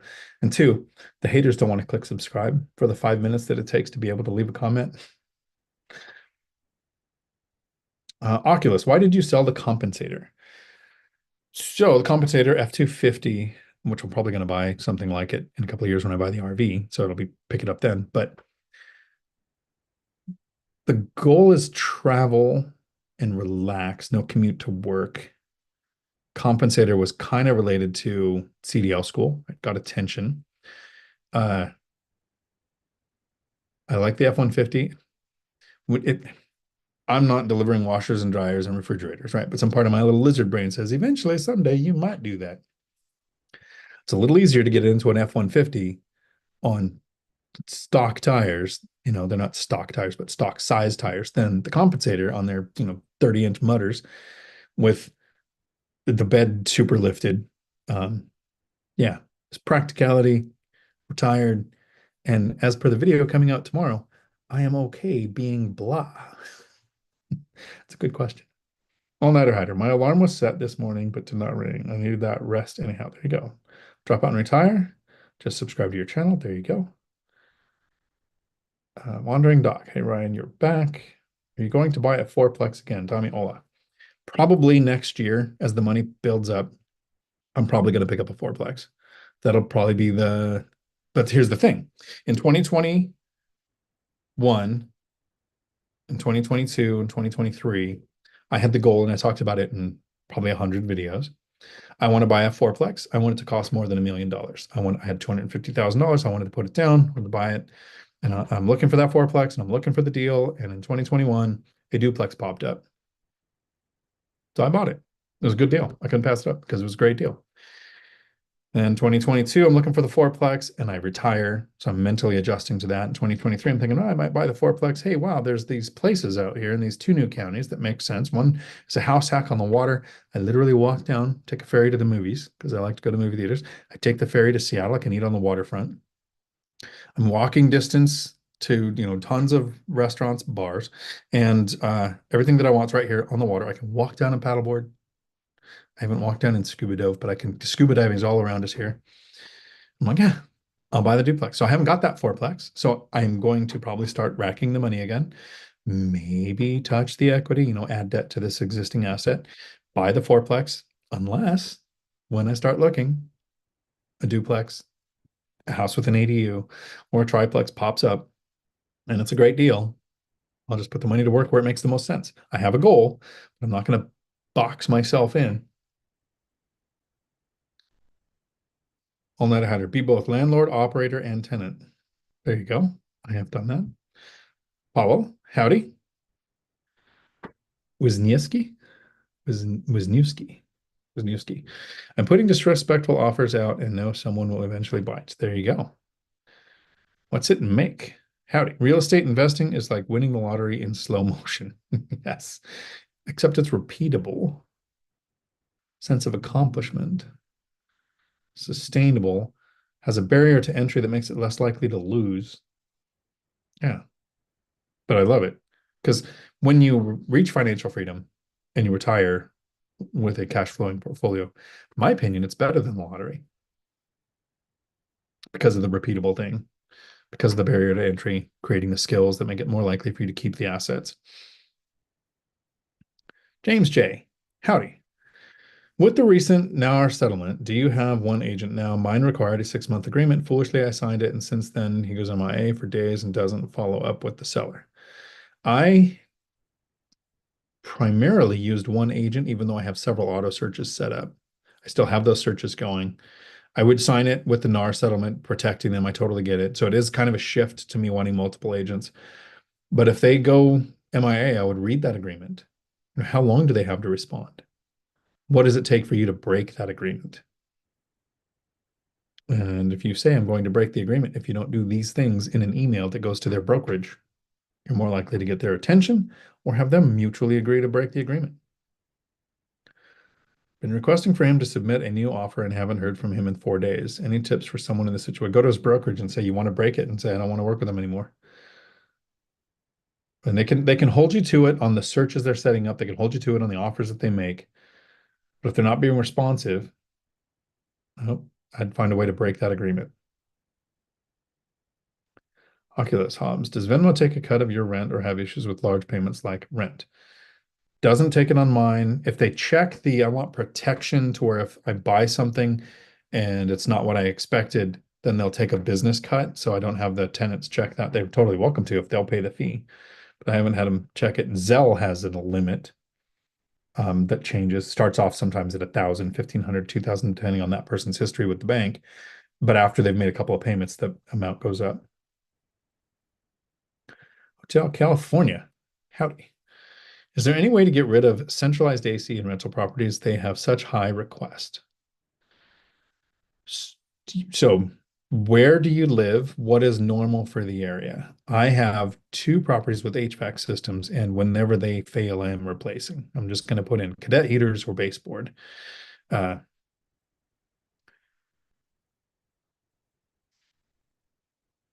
So Lumberjack has a great advice here that is a bit of a challenge, Matt, through this NAR settlement. I've got agents now telling people, I can only work with you if you'll sign an agreement for 6 months. Some brokerages are requiring it. So you might have to move on to different agents.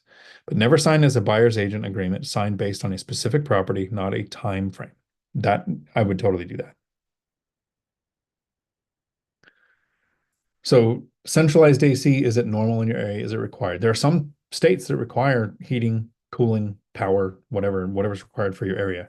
In Washington, it's not required. I've got several with window units that we turned on, I think, 2 days this year.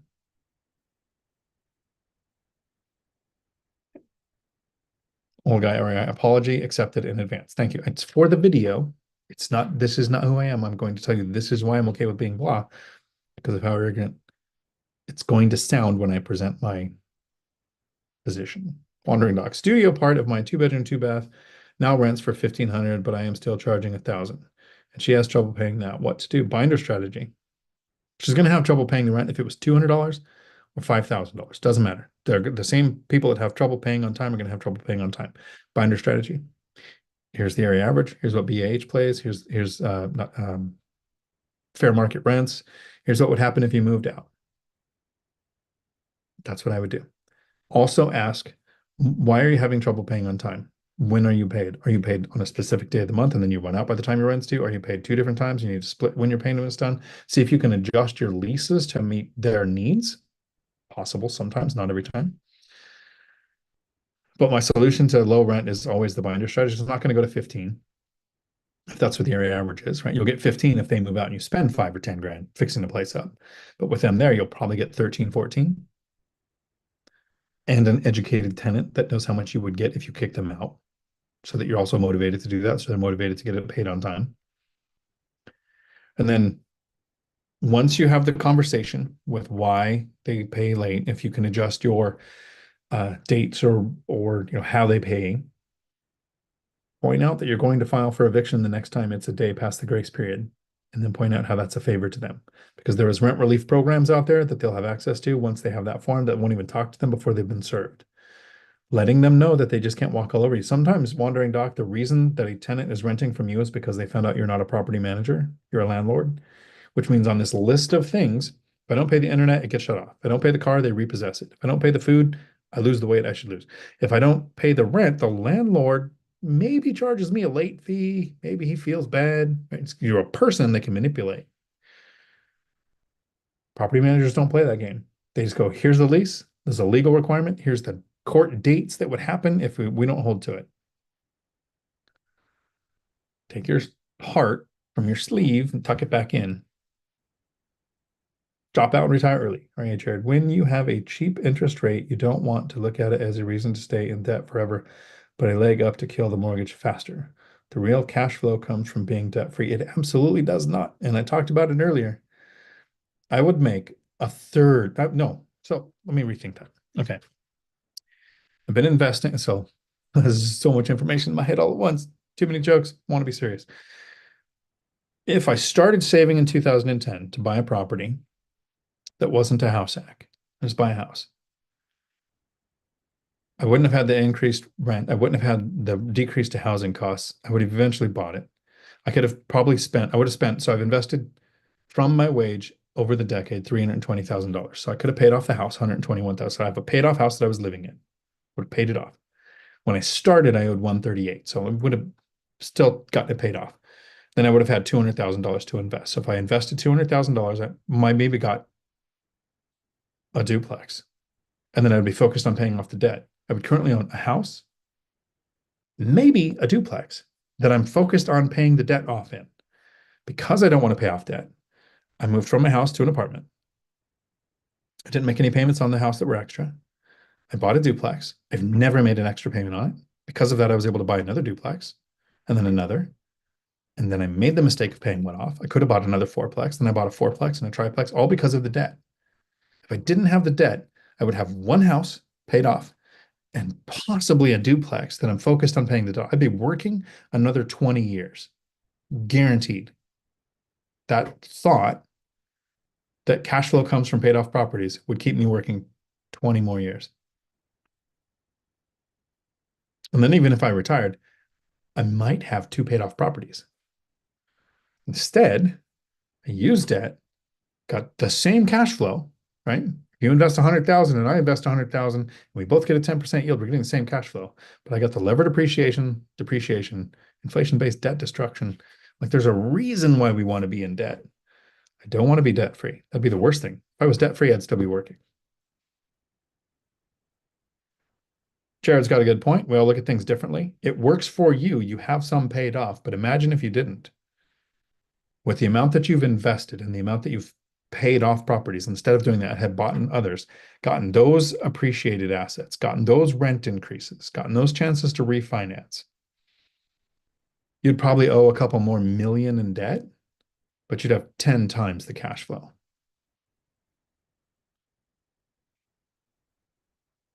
Dave Ramsey has a point. For poor people who are bad with money, he's great advice for them. Money. If you are having issues spending money, let me know. I would love to help out. It is a challenge. And it's because of the decade of frugality, of learning how to live on almost nothing to have the money to invest. No, that Dave Ramsey came up. No, it's not we hate him. We think he's great for poor people who want to work until they're in their 60s. I wanted financial freedom in a decade. And my chat moved, which is great. There we go. Number Jack. Give me 1 million at 2%. I will make 8 figures in a decade with that. Someone debt free couldn't touch that. Totally agree.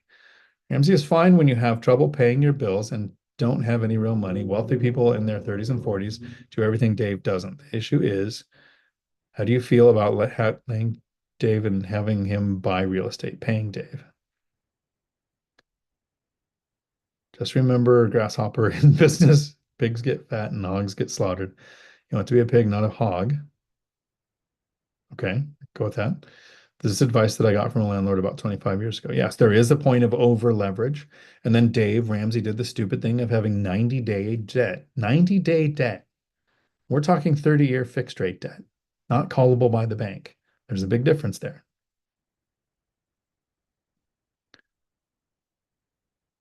I met owned massive commercial property. He owned a lot of auto parts stores, and I bet back then he was worth around 25 million. Now he owns maybe 50 million, I bet.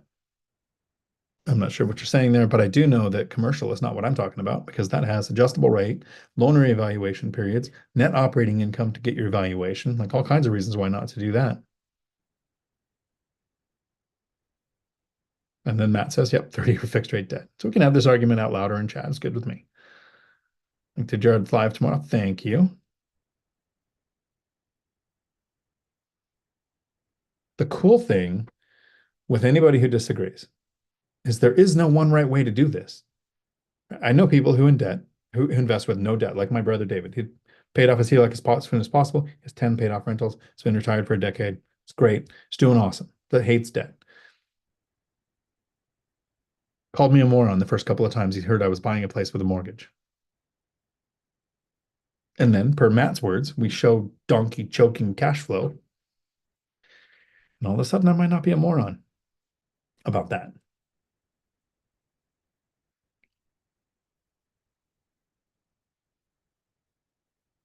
Hey, Jared, thanks. It's strange that I'm more excited about making $20 in Amazon affiliate links than I am at making $5 net on my properties. It's funny how quick we get used to things. Yeah, it's the Amazon affiliate thing is weird. The YouTube thing is weird. It could be this amount, but the effort that went into it is 1,000 times more the effort that it took to buy a property. REI Jared, now this is something I think we all experience. I remember the first time I received income from my first rental property, I felt so weird, almost like I didn't deserve it. Yeah, that weird sensation of rents coming in when you did the work to acquire the asset, you did the work to maintain it, you did the work to get the down payment, to get your credit report, get all these things in line to become the property owner. It's that theory of why women can have more than one kid, right? We forget how much it sucked to do the first time. But then you get those rent checks in. And you have, if you go to Reddit, we're horrible, evil people because you make money without having to work for it because you didn't do all that stuff to get to that point. Go. I have signed 4 of them based on properties I was offering on. All right, Jared, you can do 1 day signing. Yep.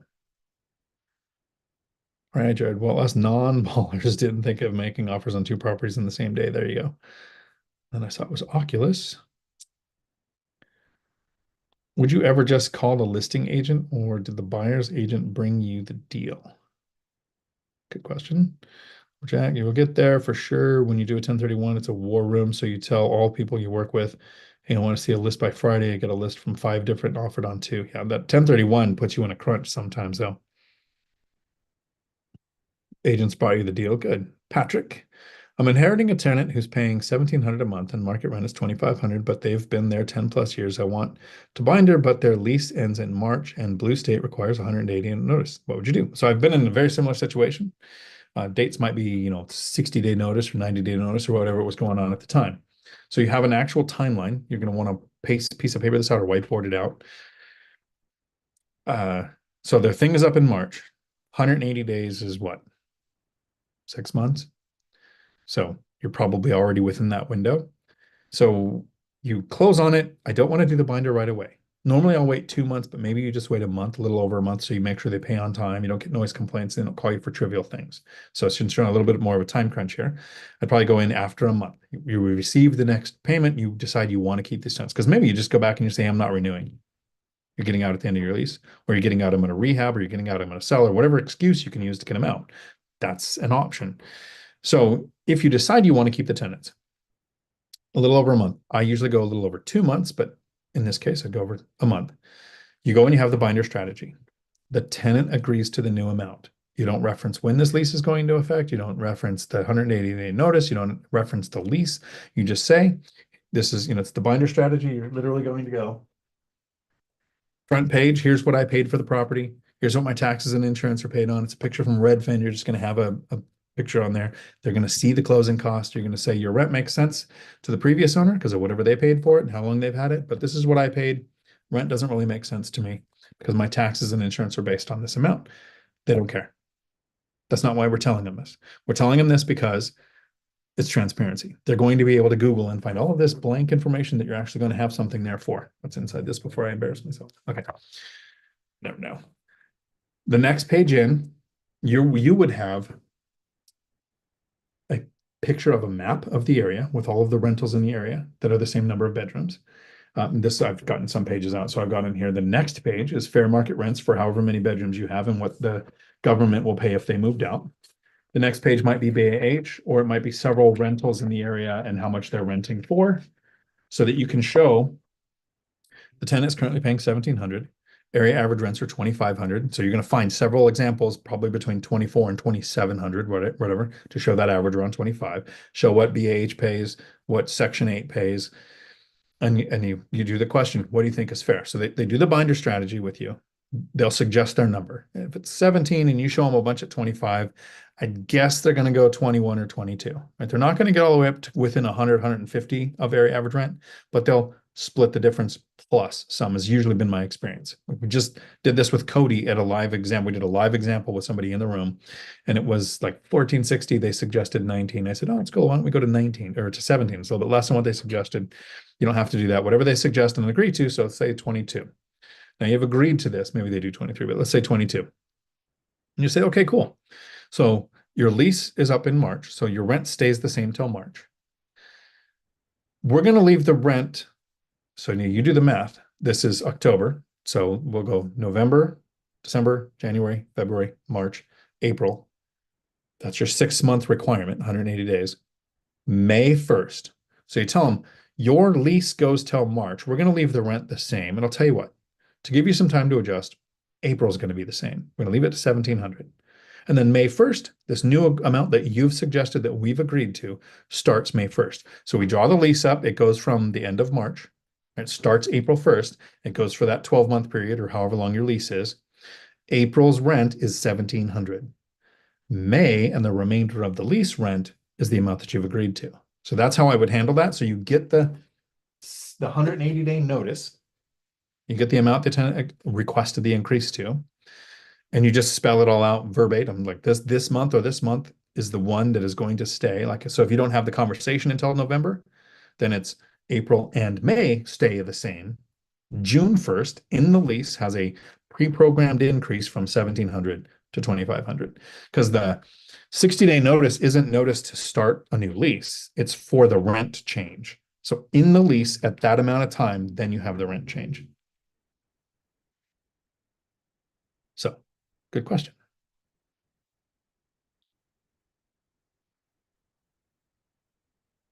Oculus, Lumberjack, would you ever just call the listing agent? Or okay, we did that already. Brett took back a message to make me lose sleep forever and ever and wonder what was said. It's gonna make my hair fall out. Danielle, howdy. Thank you for the great content. Thank you for the comment and hanging out with us. Freedom Works gets a degree in finance and then immediately fails at finance. Dave Ramsey. Very true. Brett. Dion, I'm in a situation where a recent purchase, expensive market, may be upside down due to permitting issues where my rent is significantly short of mortgage and I can't sell either. What do? Is there a tenant existing in place? Do you have the option of short-term or mid-term rentals? What would it take to get the tenant out? What is area average rents? And if you knew area average rents versus price, where did the mistake happen? Learn from this mistake, don't make it again. You purchased a place due to permitting issues where the rent is significantly short of mortgage. So that means you're losing money to get to the mortgage. Then you're losing money on repairs, maintenance, and vacancy. So it's a very bad deal. Maybe upside down to. Sounds like you're getting into something that would be really hard to. I can't stick around, but wanted to ask my question. We'll listen to the recording tomorrow. So if you're here tomorrow, wish I had better advice. I mean, is there a way to get out of this? What would it take to get, what would be the cost of getting out of this? How much are you losing every month? What are your options to increase cash flow? Could it be a different loan product?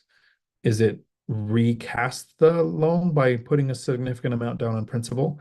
Is it call your insurance company, raise your deductibles for lower premiums? Like I've got a couple of options there. And how does the current rent compare to area average rents? What would it take to get that to change? And what would it take to get the tenant out if that was what was required? Sounds like a mistake was made. And Cody and Christian call this the stupid tax, right? So it's not calling you stupid, it's called the stupid tax when we're learning something. That's why at the very beginning of this video, somebody asked about taking money out of an investment to buy their first rental. The first rental tends to go that way. Right? Once you own something, you then realize, oh, this HOA sucks. This city won't let me rent here.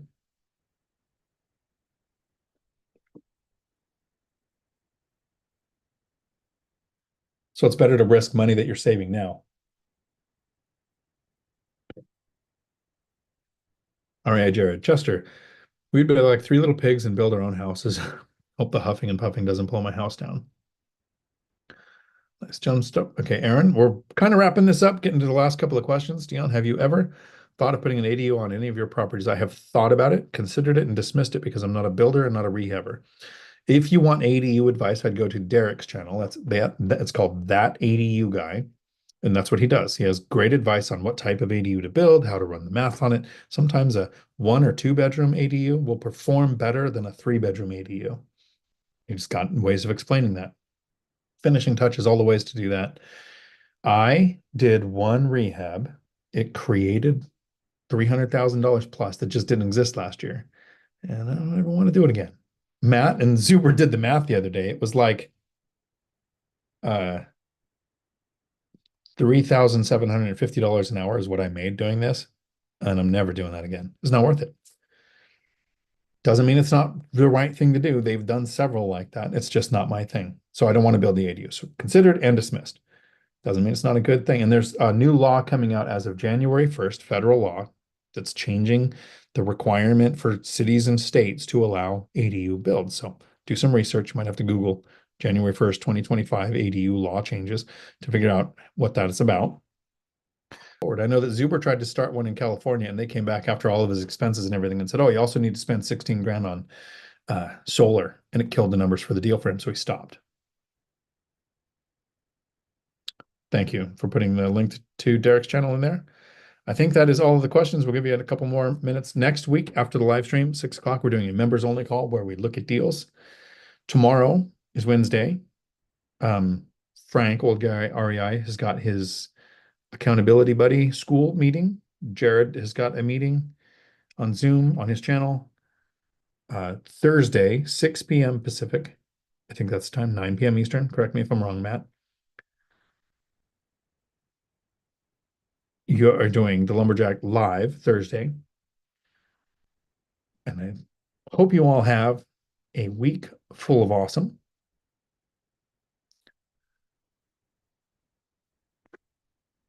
I wonder how many people I irritated at the beginning of this video for uh, by saying it was, blue state, red state. People just get offended when we talk about pros and cons to some stuff.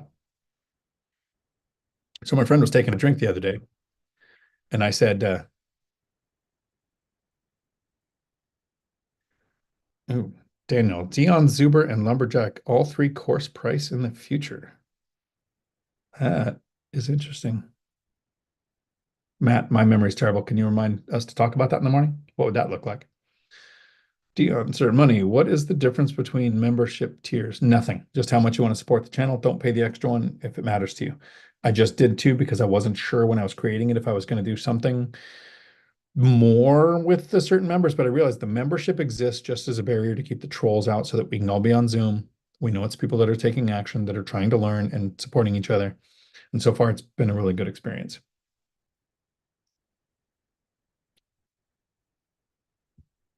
And drop out and retire. This is beautiful. We should do a video sometime because I disagree with everything you say in a positive way.